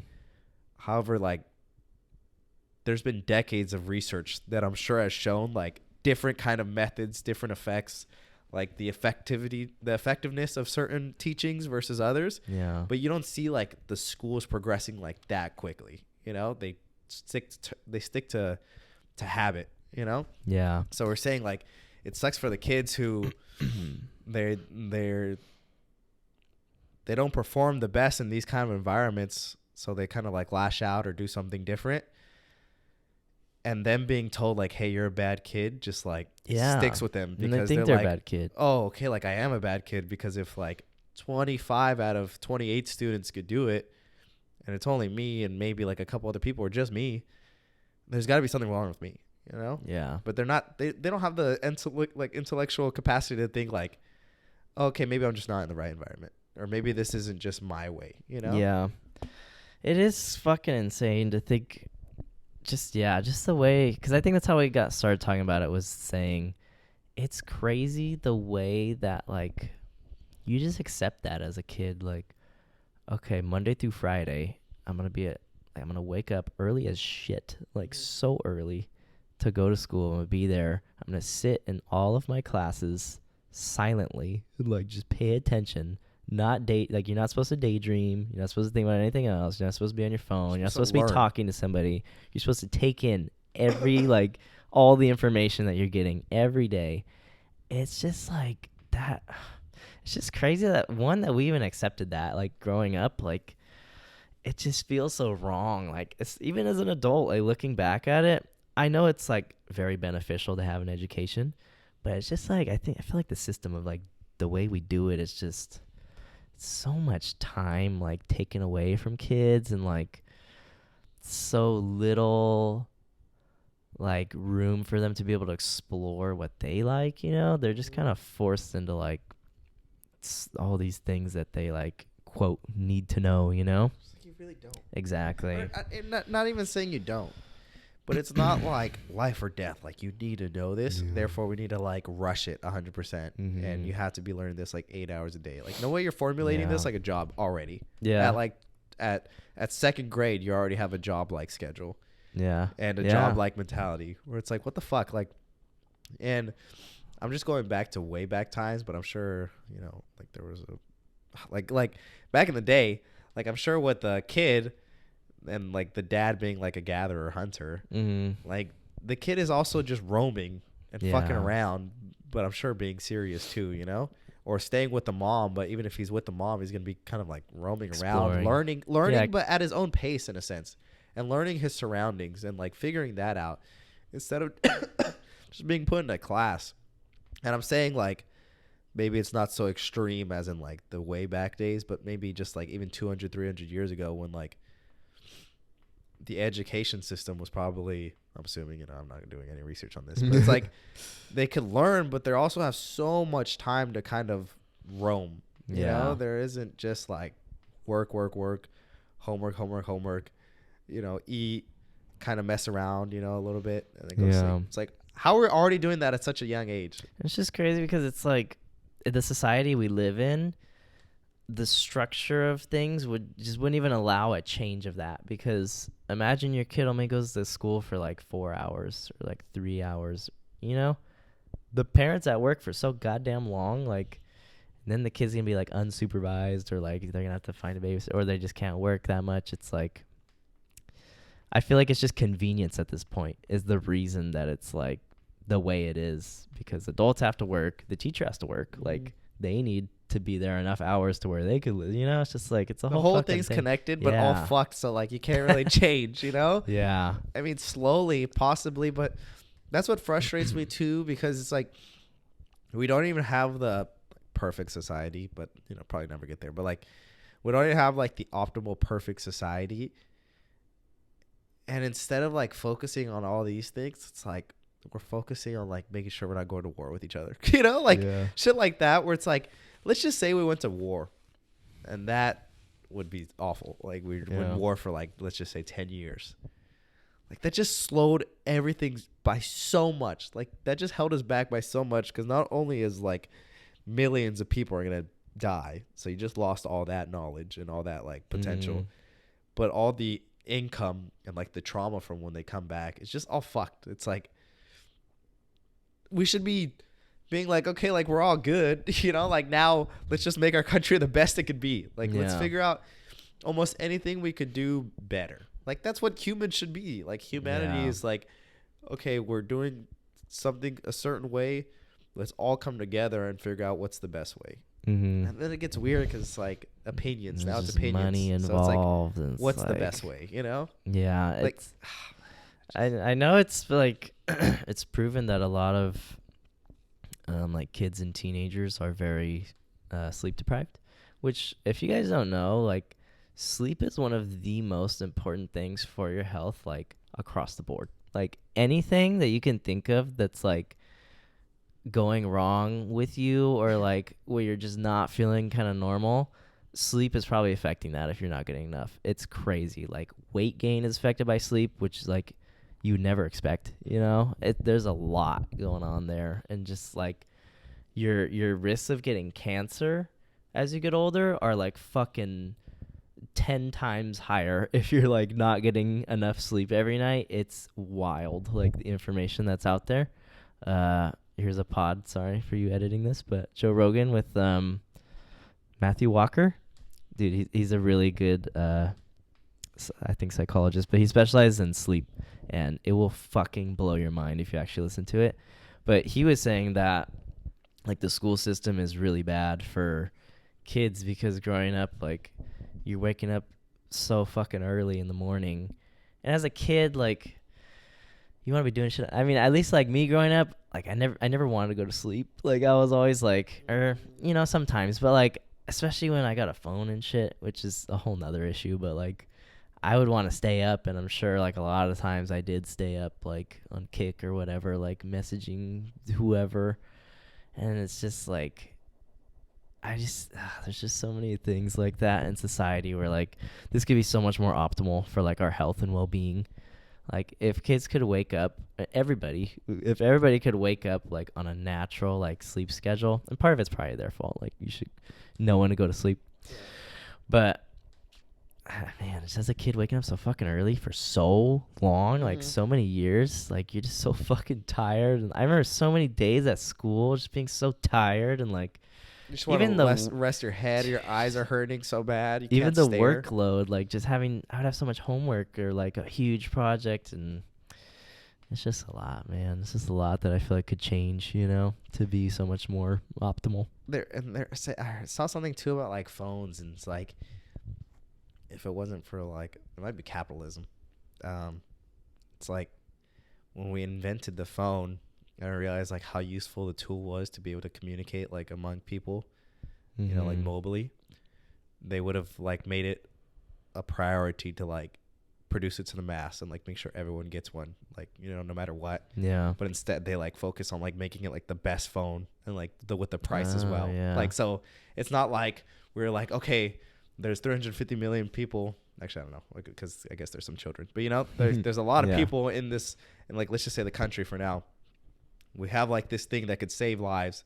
Let's just make sure it could call anywhere, or it could call from long distances, and they could text, and it could call the police, and like make sure everyone has one, because it's like, you know, this is saving lives. But instead, they're like, let's just develop this and make it like the best we can, and also like make it more better for like against the competition, you know? Yeah. So now people like who need it like can't even get it. It's $1,000. It's like, wait, like this thing is so, you know, so good. Yeah. But now instead of being like, okay, like we'll charge you $50 for it, it's like it's already getting to like $300. It's like healthcare, man. Like how you just paid, like if you listen to the last episode, Jaime had to pay $900 to get like a physical, like a little bit of blood work and some STD tests. $900, and he has insurance, by the way. Yeah, so it probably would have been like $1,200 or something, you know, or more. Like without insurance, it's just like Jesus, and it's like that's essential, you know, to like people's lives and health and well-being. And it's like, instead of making it, like you said, like available to everybody, affordable, it's like Jesus, you know. Then you got insurance, like this whole fucking scam to like, oh, you pay us all the time, and then the few times you need us, then we'll help you. It's like car insurance. Not even that much. You know, it's like when car insurance, you pay so much for car insurance, and then your car insurance still goes up if you get in an accident. And if it's not even your fault, it'll still go up. Like, it just doesn't matter. Like, it really doesn't matter. They're going to get their bag. Like, no matter what, you know? It's all about money, man. Like, if you look at, like, any fucking industry, like, the fucking point behind it is money. And then it just has, like, the purpose of it may be helpful, but it's like, God damn it, you know? I get it. There's just money behind it. Like, I get, okay, like, let's just say for the car insurance. Like, I get it. You need a little bit more money than what you're giving to grow, to get better, to be, like, as effective as you are. That makes sense. But then it doesn't make sense when it's like, if you look into that car insurance company, and then you look at the owners, and then you look at, like, the top, you know, people that are owning it, I'm sure their income is fat, like, fat. Yeah. Now it's not like, oh, we need more because we're trying to give you the best service provided, you know, and we need to pay our employees. It's like, you just need more so you can gain more, you know? Yeah. And same thing with the phones. It's like, oh, okay, it makes sense. Like, you guys want to be the top at your research facilities and, you know, your technology, like, facilities to provide the best product. That makes sense, like, you know? Yeah. But then you look at, like, the top boys, and they're making millions. It's like, wait a minute. Like, you know, like, now you're just fucking me because you have so much extra. And then, like, with the military thing, I was thinking about this. And I get, like, the whole, like, you know, we shouldn't fund the military as much. And, like, you know, part of that's kind of true. Like, okay, like, what the fuck? You know, like, Jesus, that's a lot of the funds. But at the same time, recently, like I've just been thinking like how kind of important it is, not because like it's a good reason, but because it's like we're fucked, like people, like, you know, like the United States, but everyone else is fucked too. Like, you know, like I'm sure like every other country, you know, like China, Russia, the big boys, you know, like they're all just like us. Like they're exactly like us, you know? Yeah. So I kind of understand, like, if we were to like settle down, let's just say we like cut the funding by like 20%. And let's just say like other countries didn't, like the big powerhouses. Yeah. Then like joke's on us almost, like, because then they're just like, whenever, if anything were to happen, we just get fucked. Yeah. And just think about that for a second. Like, we have our own beliefs, you know, like the United States has its own beliefs of stuff, you know, and we may criticize it, but at least there's some freedom here, you know, like there is some sort of freedom, like, you know, in other countries, like some of them don't have that. Yeah. So just imagine like we go to war and they win. Yeah. Like, just imagine that. Like we're fucked. It's like scary. you like not, you know, like just to say like we're privileged enough to be like, we have what we have. And we haven't realized like that shit could be stripped away, you know, like if we got into war. But at the same time, it gets so frustrating because I'm like, if everyone wasn't so fucked, there shouldn't be like a need for a military, like really, you know, like there shouldn't be a need that we're constantly having to like up our boundaries basically to protect us. Don't fuck with me. Don't fuck with us because we got the biggest this, and they're like, okay, but like don't fuck with us because we got the biggest, and then it's just like this. Like, just money-wise, it's just going to go up and up. They're right there, like, right next to each other, because once someone slips, they're going to take advantage, you know, most likely. I was just like, wow, instead of looking in and fixing what's within, like, all these people, it's like we're just so focused on the outside, you know? Because it is a threat. I'm not saying it's not a threat, but I'm just saying the threat is the annoying part. Like, no way we have threats. Like, in this day and age, when we realize it doesn't really matter. Like, you know, the earth has been here forever. Like, it doesn't matter who controls what, you know. Did you see that video of North Korea's, like, they put out like not like a propaganda thing, but it was a video of their like army training. Yeah. And it was like so dramatic, and like they're like shirtless in the snow, like just oh shit, like crazy lifting intense trees and shit. Like, for no reason. Really? Yeah. Yeah, no, it's like insane. I'm just like, what are we on? Like, it just gets you frustrated. Like, what the fuck is going on? Well, this is like, what is the point? Like, it's just like, I feel like the more powerful you get, the more money, which like money is a huge power thing. Like, that's all it is, you know? Well, basically, like, just think of the elites, you know? It's like, once you get so much goddamn money, like, what the fuck else are you gonna do? Like, now you just want power. And you just want power, and it gives you power, and then it's like, you just want to flex that on everybody, and then you want to start taking over people, because you're like, oh shit, like, well, what's the next step? I feel like that's just like this crazy thing about humans, dude, is you just want more and more and more. Like even us, like, we want more with this podcast. We couldn't settle with like, we work jobs and we're good, and, you know, we have a good life. It's like, no, we want to be a little bit different. No, we want to be comfy. We want to be cozy. You want to be cozy. It's like, wait, like, and that's what I was saying earlier. It's weird with this environment thing, because you think like Vladimir Putin is such like a bad guy. Right? He is, you know. Yeah. But I'm just saying, like, we could be born in his position, and like we do the same thing, not the same things, but we have like the same like tendencies almost that other big boys do.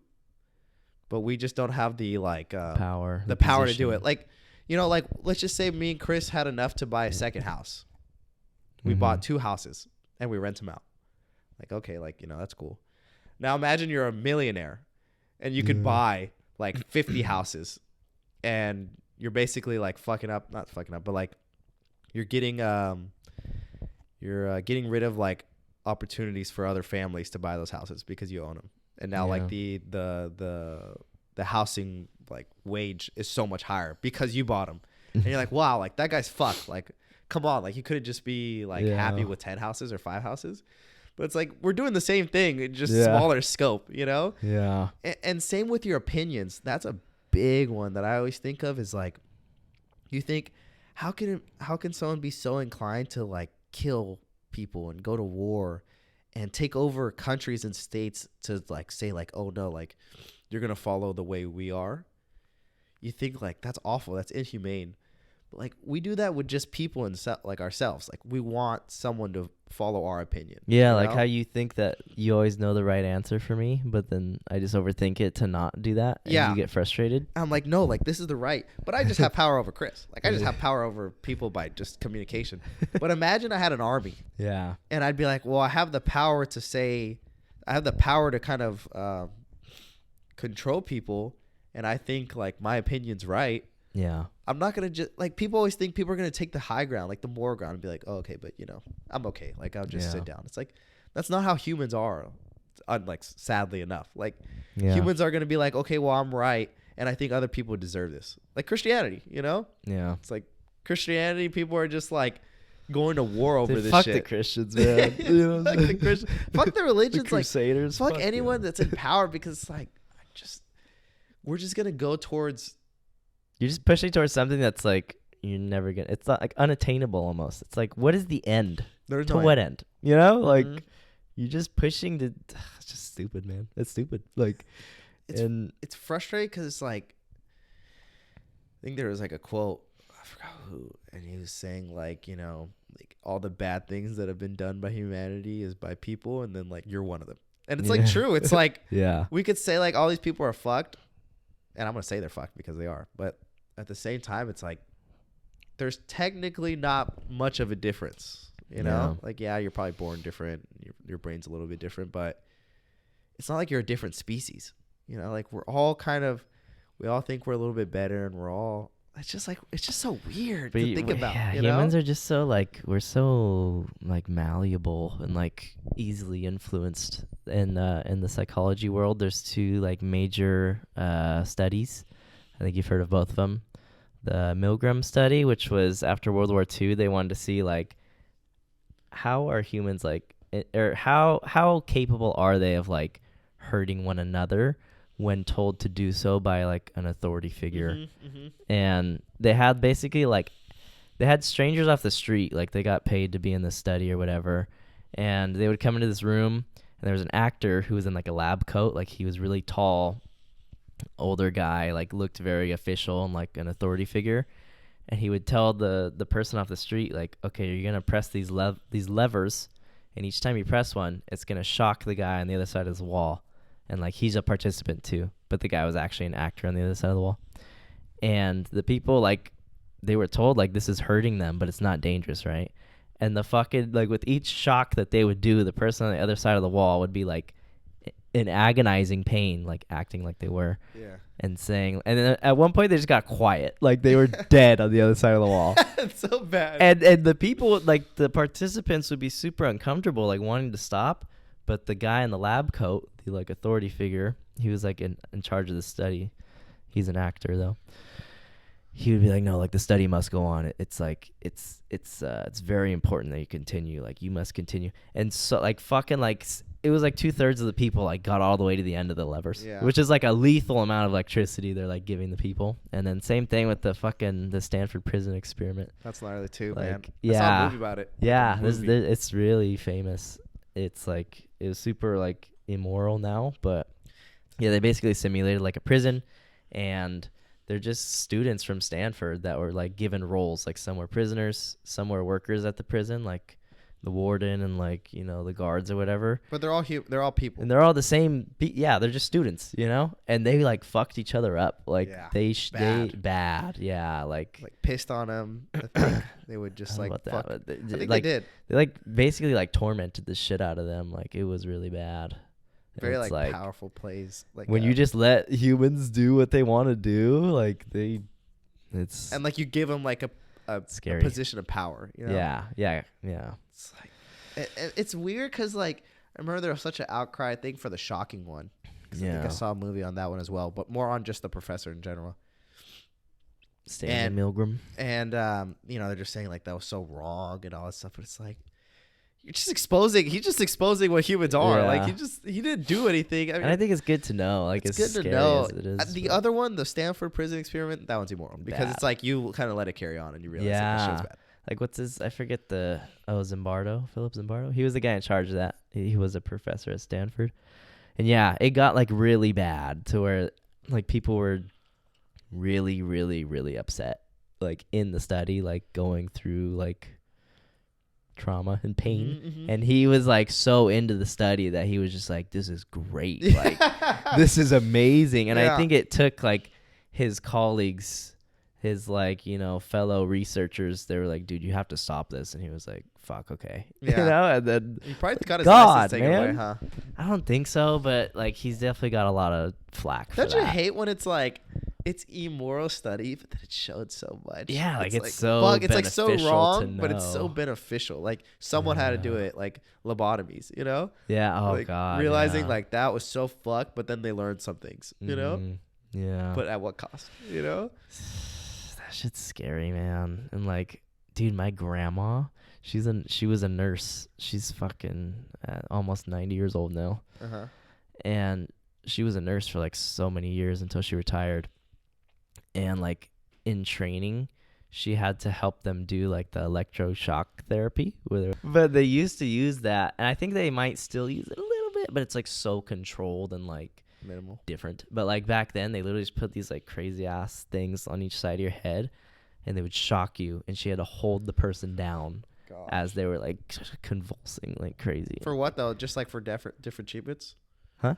For different treatments, or like what was the reason? They use it for like depression, like severe. Isn't that crazy? Well, back then I think they used to use it like more Anything? like, oh fuck, had a cough? he has this, like, but it was always like a mental like Mm. disorder, whatever they were having. But now it's only used for like very severe Isn't that cases as like a last resort.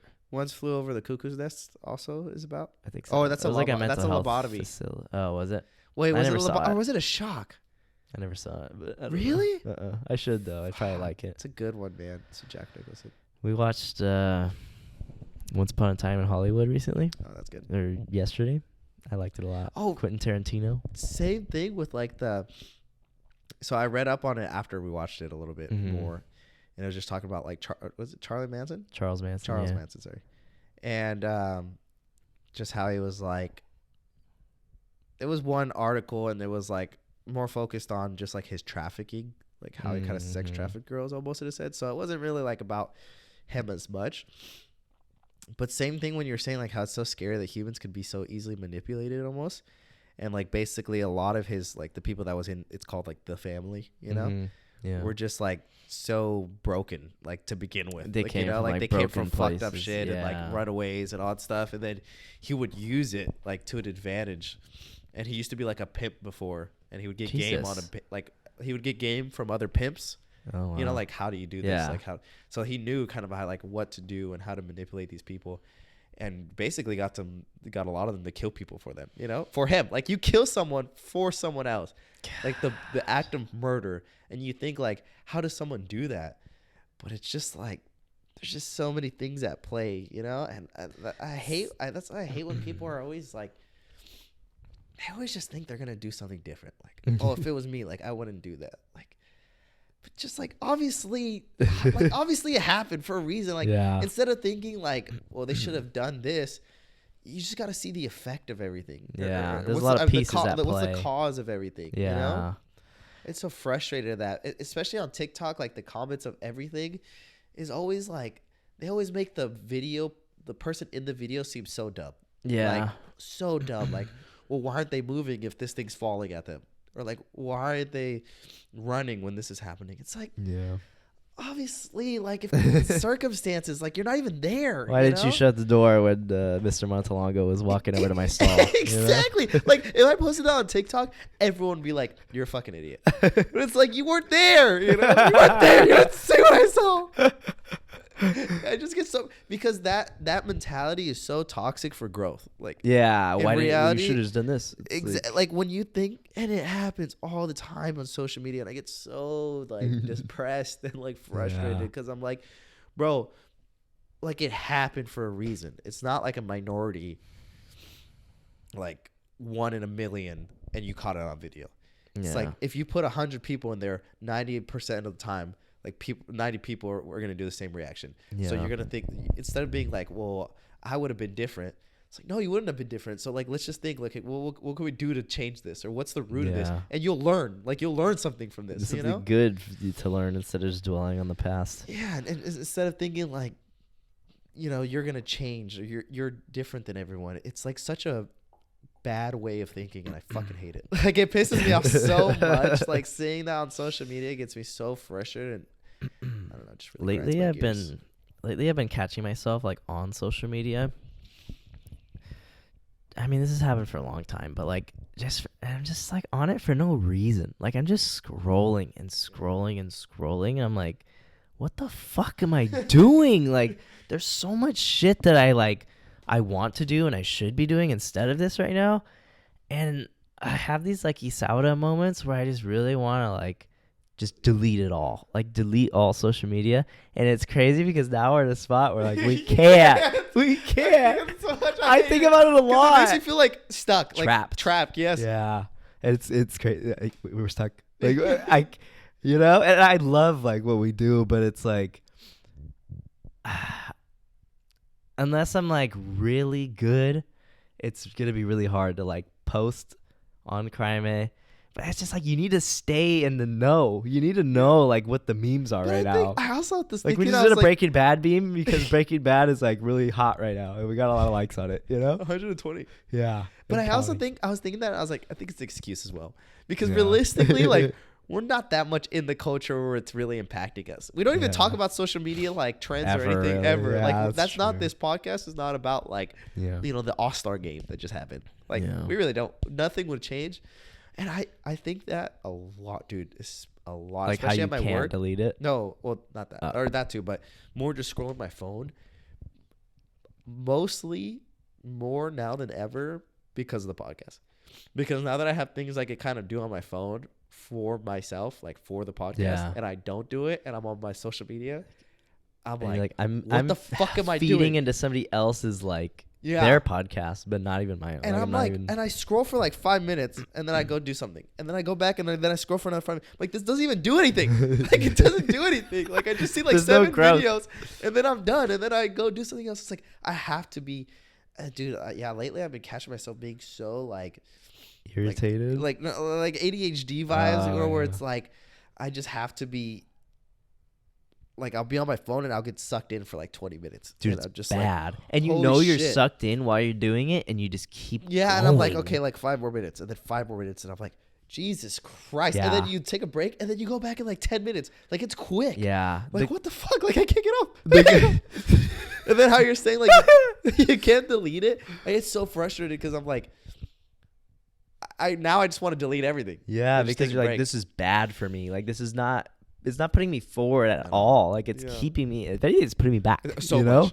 And it's crazy, dude. Because I purposely, like, for the longest time, I did not have TikTok, like the app, at all, because it's so fucking addicting. It's crazy. Same. It didn't have it for a while. Right. And we film with our phones, and my phone doesn't have a lot of storage, so I'm always deleting apps and shit, so I have enough storage, right? And then whenever we post a reel on Instagram, I posted on TikTok as well. And it's like just that time of me fucking uploading the reel to TikTok, I get stuck for like 30 minutes. After I post it, I get stuck. And it's so fucking scary, dude, because I'm like, I don't even want to be on TikTok. Like, I have shit to do. And I'm just scrolling for so long. Just know whenever I send a TikTok, I'm down bad, because you know that I never send TikToks because I like try to stay off it. Instagram reels. Exactly. Yeah. I get it's bad. Dude, it's bad. Yeah, that's what it frustrates me, because going back to this whole like system and everything. It's like, well, it doesn't help that this is how we're like, this is how life is. You know, we have this. And same thing with, it's like that, my coworker, you know, even if he was a good, like a really, really straight edge person against all the shit he's been in, he's always going to be the minority. Yeah. And like, even if we stop doing TikTok, we're the weirdos for that. We're the ones that are like, yeah, the two of us deleted it. We're not really on TikTok, but 1,000 people are. Like, you know, out of 1,000 people. Yeah. You know? And I'm just like, that's so fucked, because that just means it's always gonna grow. Like, you know, it's like, oh, it's so frustrating to think, you know. Because even if you stop, it's not fucking changing anything. Same with like eating healthy, and how we're given so much bad food, and like how we slightly consider it when we're shopping. Yeah, that's the minority still, because they're growing. The industry is growing. Like, it's just frustrating because I'm like, man, it's just sad to think that like, and it's not the people's fault. I mean, some of it, you know, you have to have like some self accountability. Yeah. But it doesn't help, man. It doesn't help with all these companies and like the way that they like, they just market. Yeah, they know where to. Like perfect to fuck you, you know? Yeah. They find the right, like the way the TikTok duration is, you know, even that, how it's just small clips because the attention span is just like that. And they've used that. That shit scrolls for you. When you download the app, it scrolls for you. Really? It's crazy. Like it shows you like, look, do this. Oh, when it goes like. Yes. Like, it's what? fucking scary, man. And it's, oh my God. And then Instagram too. Like if you send me a reel, I watch it, right? You can and scroll. Once it ends, it scrolls for me to the next one, and then I'm stuck. And then it keeps going. And it's like, same thing. It's like you think these Instagram people are the worst kind of people because it's like, why would you create something that's so detrimental, like, you know? But then you look at the people, and it's like they're just trying to create a good product, you know? Like if we were in the position, we're just trying to make a good podcast. That was just our job. Like, hey, like you have to make sure that, you know, you're creating the most effective, the most entertaining product. And you're the type of person to be like, I strive for greatness. You're just going to do that. You're not technically a bad person, you know? The crazy thing is that we're hating so much on this, like, crazy thing that is social media, but we're partaking in it so hard. Like, we're literally trying to be these people who have us locked to the screen. We're like, literally feeding reels so you can watch them. The thing we've been talking about, we are them. Yeah. Like, we are trying to get you stuck viewers on your phone. Like, oh shit, the Cozy Show. These guys are funny, you know?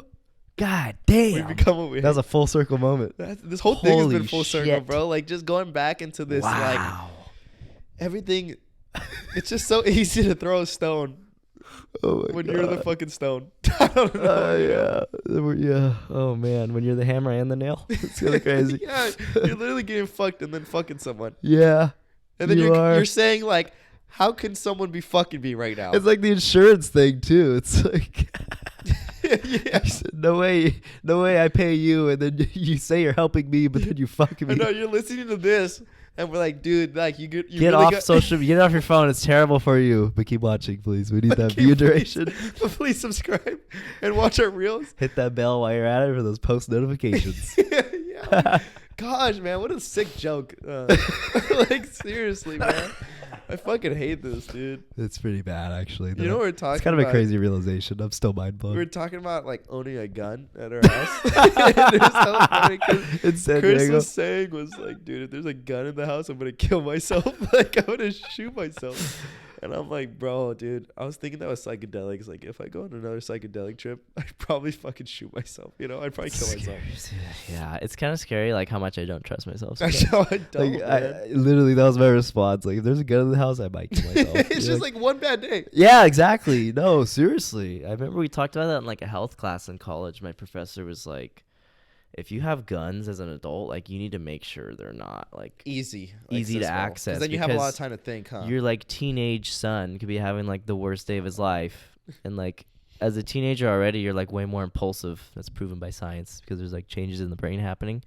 So, like, you're so much more susceptible to just make, like, that irrational decision, you know? Mm-hmm. It's scary. I was driving today, or driving, like, a few days ago. Oh, no. Yeah, dude, I was just thinking, I was like, Stuffy's such a pussy. He ran into the tree, bro. I swear to God, it was a bad time. I don't know why. My mindset was so bad when I was driving. I was just like, just fucking do it. It was so bad. It is scary because, like, when it gets to that point, it's almost like it's another person, like, telling you, like, you're not man enough to do it. Yeah. Do it. Like, and it's not like a ego thing, like, you know, like, you gotta, it's more like as in, like, I don't know, you want to do it, so do it. Yeah. You know, like, you want to do it, just, I don't know, like, maybe that's peace, you know? And I'm like, what am I doing, you know?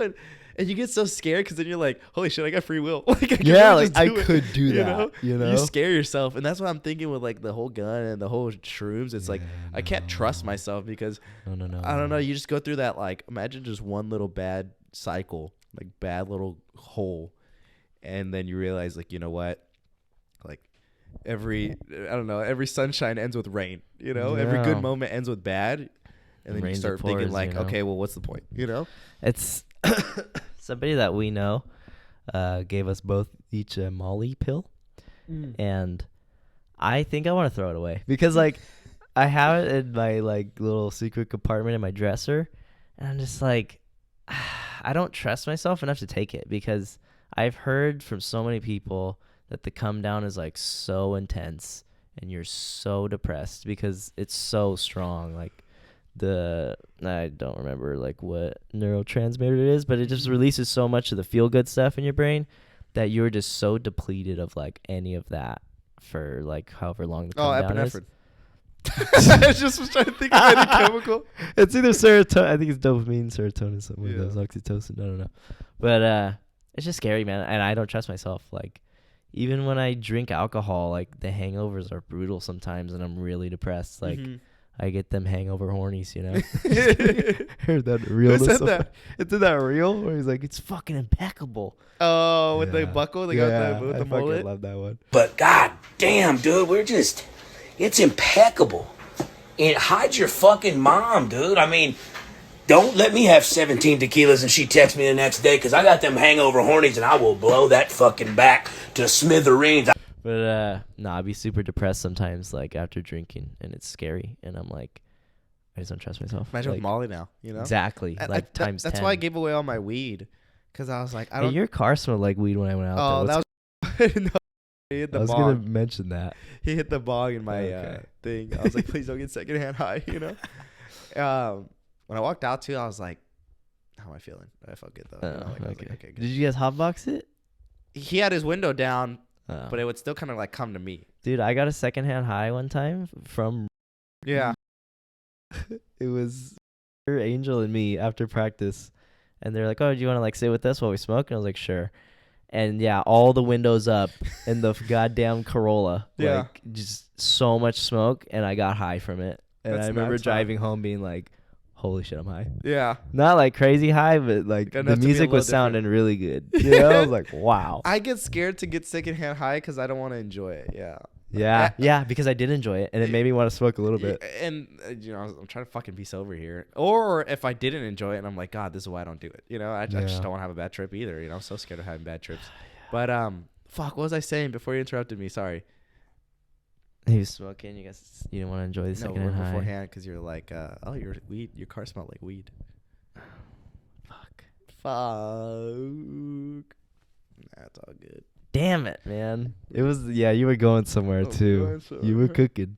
Hold up. You were cooking. Do you think we'll ever get to like, I'm sure we will, but like, I feel like in our early 20s right now, we're still very in tune with like the culture in terms of like social media and like what's hip and what's cool and what's not. Like Riz, like we know what that is, you know? We still got it. We don't ask someone like, what is that? Yeah, we'd have to be like, hey, what's this, you know? Yeah. Or I just learned what Riz is like 2 months like late, hella proud and shit. Like, you know how like your parents or, you know, somebody who's just way older, they'll send you a meme and it's just so like not funny. Yeah, like anytime Isaura sends me anything on Instagram, I literally have seen it. And you know what, Issa? I like it. Like I hit the heart. And I don't even, sometimes I don't even personally think it's funny, and I haven't seen it, but I like it. You know why? Because I'm like, well, you know what? She's trying. So, you know, she's trying. Or I'm like, I'll put myself in someone's shoes that enjoyed it. I'm like, okay, that kind of makes sense. Anytime I fucking send her a meme, it's either I've already seen it, already in my likes, or she criticizes it. Yeah. And I'm like, Issa, this is not what this is supposed to be. Like, you just see it, and if you didn't enjoy it, just open it and that's it. Yeah. Don't even. Why are you telling me this? Like, what is this proving? Like, it's just so mean. There was I think it was a reel that somebody sent to our group chat, me, you, Noel, and Issa, and it was a guy. Okay, so many girls think like Joe Rogan is just like so stupid and like cringy and like the worst podcast ever. just because maybe he's like a little bit like right leaning in some things. His ideas definitely go all over the place, which I kind of honor, honestly. Like, I'm not even gonna lie. Because some things will be so left with, and then some he's like so right. He's pretty. And, I feel like he's pretty. Like, if you're super leftist, I could see like, okay, anything he kind of says that's like right leaning will be a little bit like no, you know. But as like an average human and like a celebrity, I think he's doing pretty good. Like, and I don't know. I don't watch all of his pods, so there's probably some things I'm like, fuck, he should have said that, or he's fucked on that. But for what I've seen, and I've seen maybe like 30 of his podcasts, spanning a couple of years, I don't know. He just seems very like open-minded in a sense.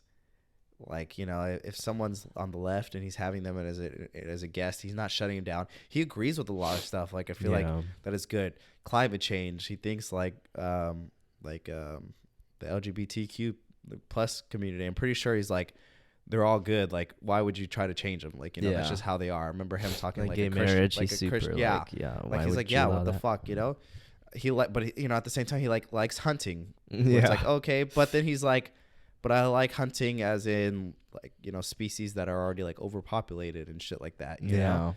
And things like that where it's like, okay, he goes this way, and then he goes this way, and then he goes this way, but it's like, I don't know, as a person, don't you want to be able to like, I don't know, have a little bit of both? See both sides, be kind of well-rounded, It's like, I don't think it always has to be 100% like one fucking side or the other, But yeah, so he gets a lot of like hate from, I'm just going to say women. Like, sorry if I'm just categorizing one, because I'm sure dudes hate him too, but like, I've just heard so many girls be so disgusted anytime you bring up Joe Rogan, And the reel that was sent to the chat was a guy on a podcast talking about like girls hate on Joe Rogan so much, but like what is wrong with him having like all these like scientists and like renowned people who are like experts in their field like sharing like game, like Andrew Huberman, like the psychiatrist guy I was talking about with the ADHD thing.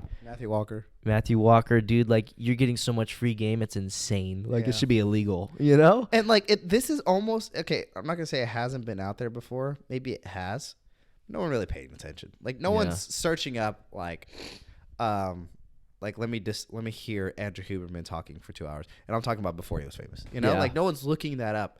But when you go and you see a podcast with them, it just you're so much more inclined. Sorry, keep going. It's helpful ass information, And like I said, like Jaime was saying, I don't watch all of his pods. I like very much pick and choose like what I'm interested in. But the reel was saying like people hate on him so much, but the like those same people will go watch like the most trash like television show like reality TV. It's like, what the fuck are you consuming? Like Joe Rogan versus that, like that's 100 times more helpful. Like even if you don't agree with what he's saying, like you're at least seeing a different viewpoint or something, or like or why someone could think a certain even reality TV, it might not even be like hateful, because like reality TV, they're not going to be like I don't know, let's just say like black people don't deserve rights. Like they're never going to say that. Yeah. So like obviously it's like, okay, well like, but they're all politically correct in a sense.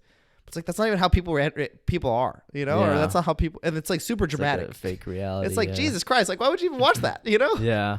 And anyways, with this reel, sorry, I keep getting you real a little bit, but like we said in the chat, and Issa was like, that's the stupidest thing. I don't know what she said, but she like, disagreed. Ew, she was, or something. Like, ew, I still don't think he's like good or whatever. And I was just like, how? Like, how did you read that? Like she disagreed with what the person said in the reel, saying that like listening to an educational podcast is better than reality TV, and she's like, no. I'm like, how would you disagree with that? What world? No offense, Issa, but I'm like, I don't even think you've watched the show. No, she hasn't. She'll say that. Like she's told me that. She's never watched it before. I'm like, okay, like, but it's like he puts so many good people on, and he's not the type to like push his opinion on. Like if he has a scientist, like he'll literally frame the interview so that the people listening get game. Yeah. Like with the Matthew Walker podcast, he'd be like, okay, so what can people do? Yeah. To like, he's not like, oh, but I do good, without sleeping, with 6 I've done hours. that. Like he's like, okay, what can people do? Or same with Andrew Huberman. He's like, okay, so what can people optimize for their brain? Like what kind of habits? It's like I said, he might have some.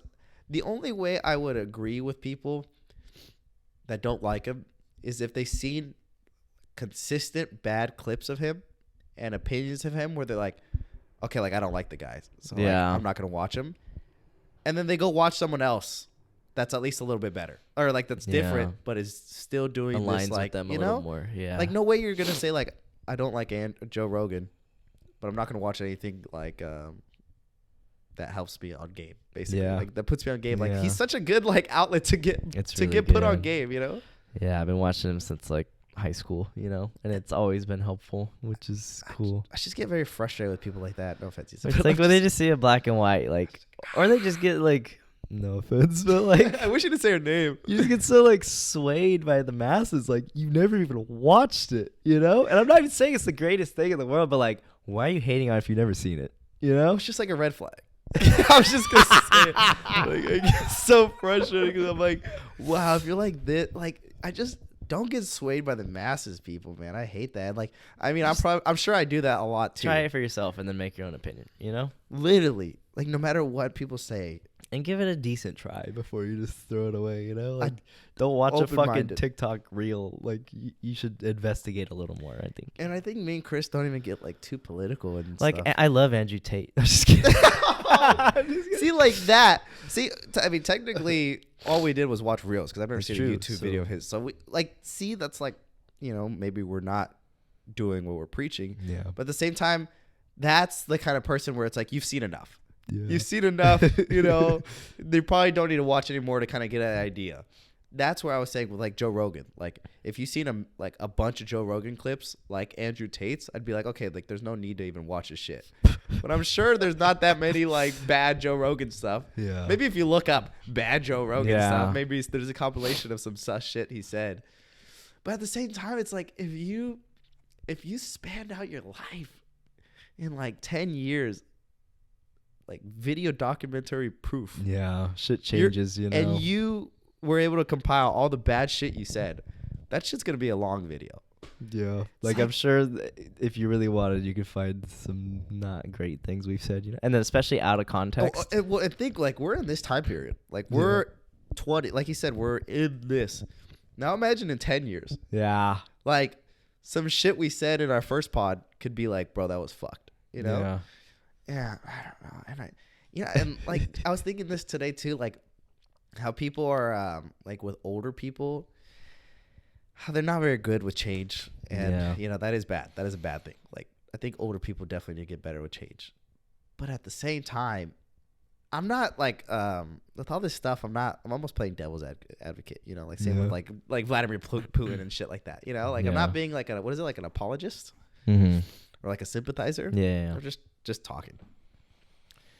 At the same time, it's like you got to think like this is change. Like for us, it's so obvious because we're born into it. Like when we're so young, we're like, okay, well, obviously this makes sense. But to them, it's like this has never ever happened before. Like this is never even thought of. Let's just say like guys painting their nails. That's a good one. Like simple, smaller.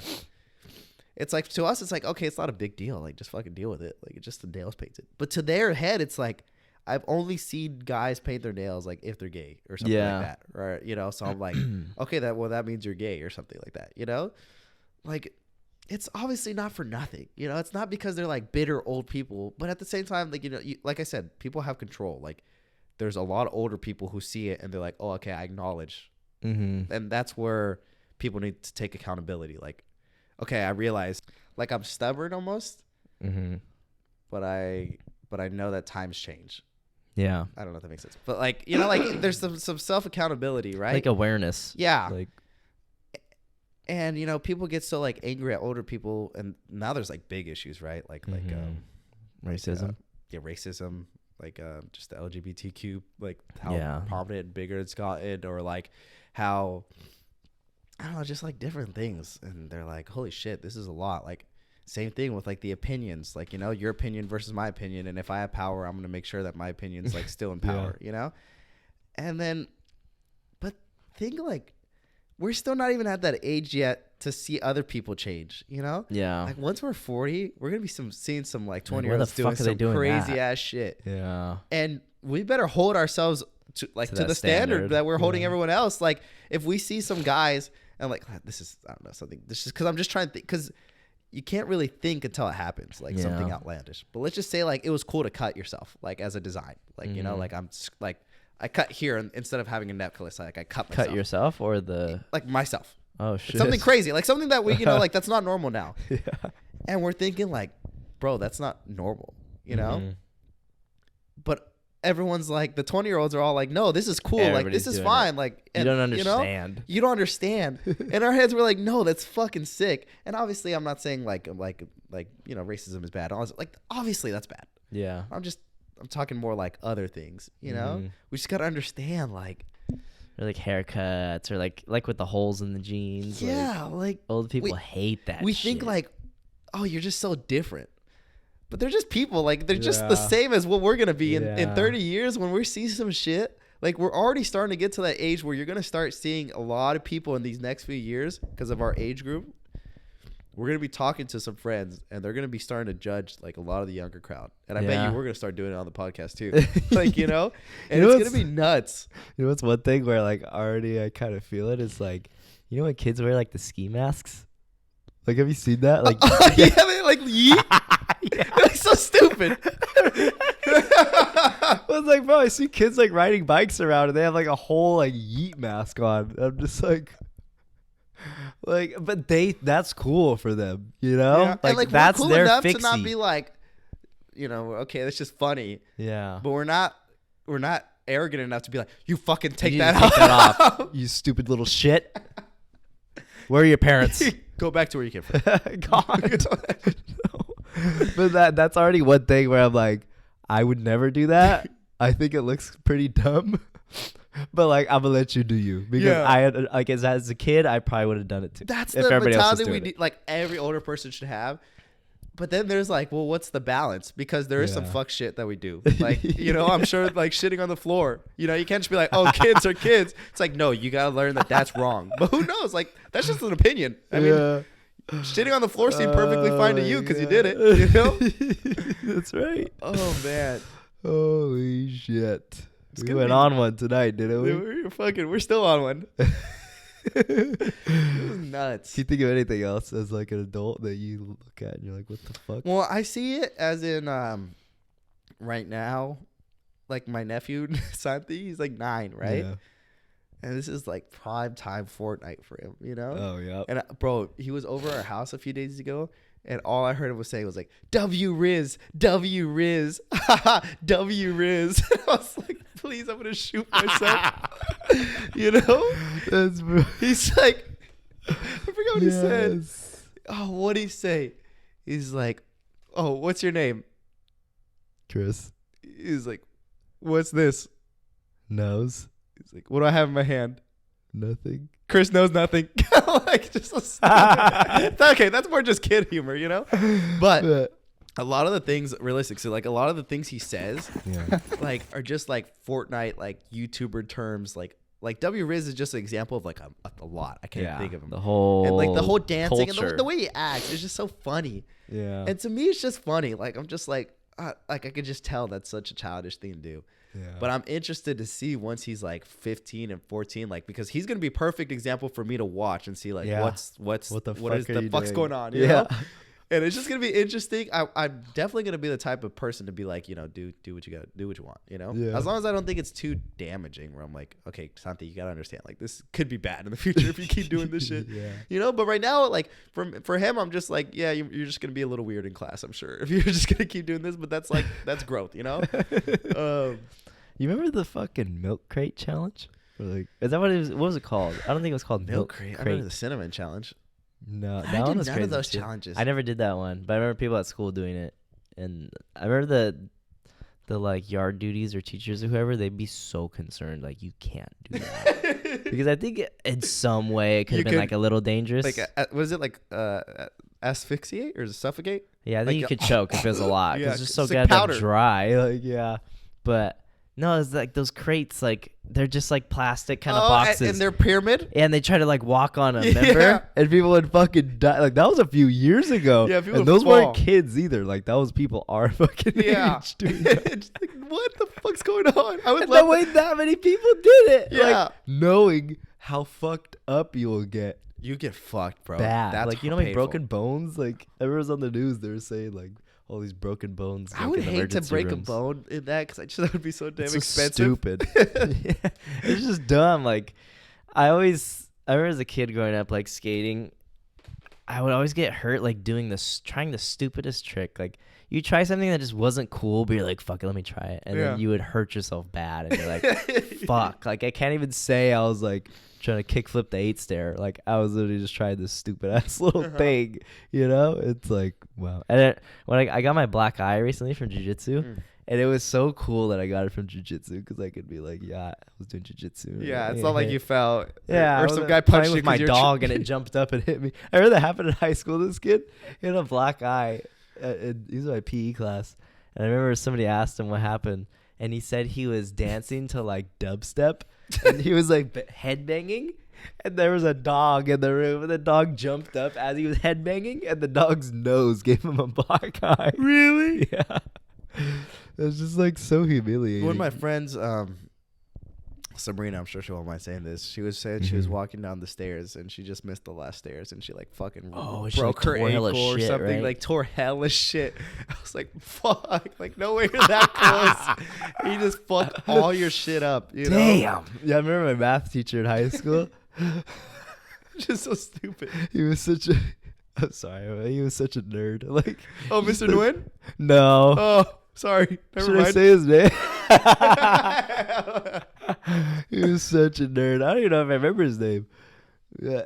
I remember this kid that I was friends with. I think he like hurt his foot in football or some shit.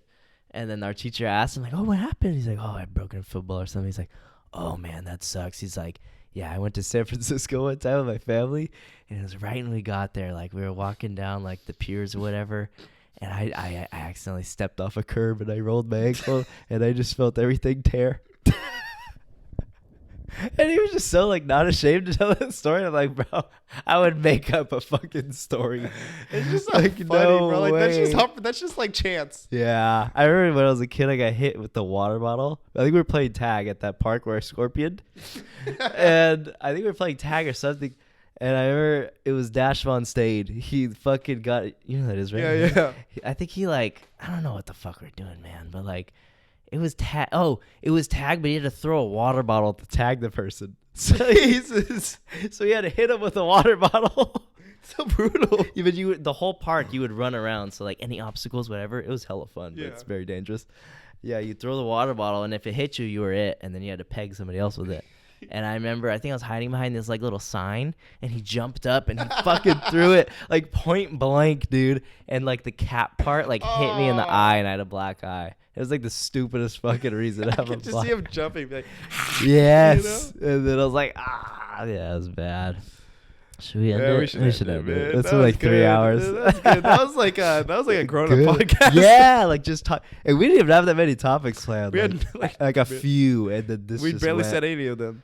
I think that's been happening more recently because our last one was like 2 hours too. It's just good to just talk and talk. That was a good one. honestly. I was get everything cozy out. being in the garage, man. I don't know why I liked it. Honestly, like the first half, I was pretty like, I didn't like it. Yeah. You know, just like this is too much. Like it's too much of like the past and like my past mentality. You know. Yeah. But then, as time went on, I was like, this is cozy. You know, Yeah. especially with the blanket. Get used to it. I don't know if the paintings camera's still makes you going feel at on. home, you know. But it's just nice because it's nice to talk about like the shit I think about in my head. You know, which is also because we don't do that as much anymore. We Yeah. used to do that a lot in the in the A lot. garage. That's we would why be like, it's "Can we like- think about this?" Yeah, how And we now it's thought our more thought like- process.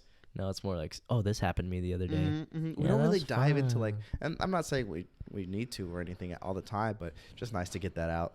I was also thinking like we're not even the type to like talk about people or things like that, and I don't think we should like too much. Yeah, You know, do we name 'Cause I drop so just- many people? I just think like the way me and Chris think, or at least the way I think, it's like I don't like to judge. I don't like to think like too much yeah. because I think of like all options and all sides. Wow, that was a big one, Chris. I wish you put the mic on that one so you could be humiliated in 4K. They probably still heard it a little bit. God. But like I can't like talk about things like that and have a good Just lost all credibility. We're done. Yeah.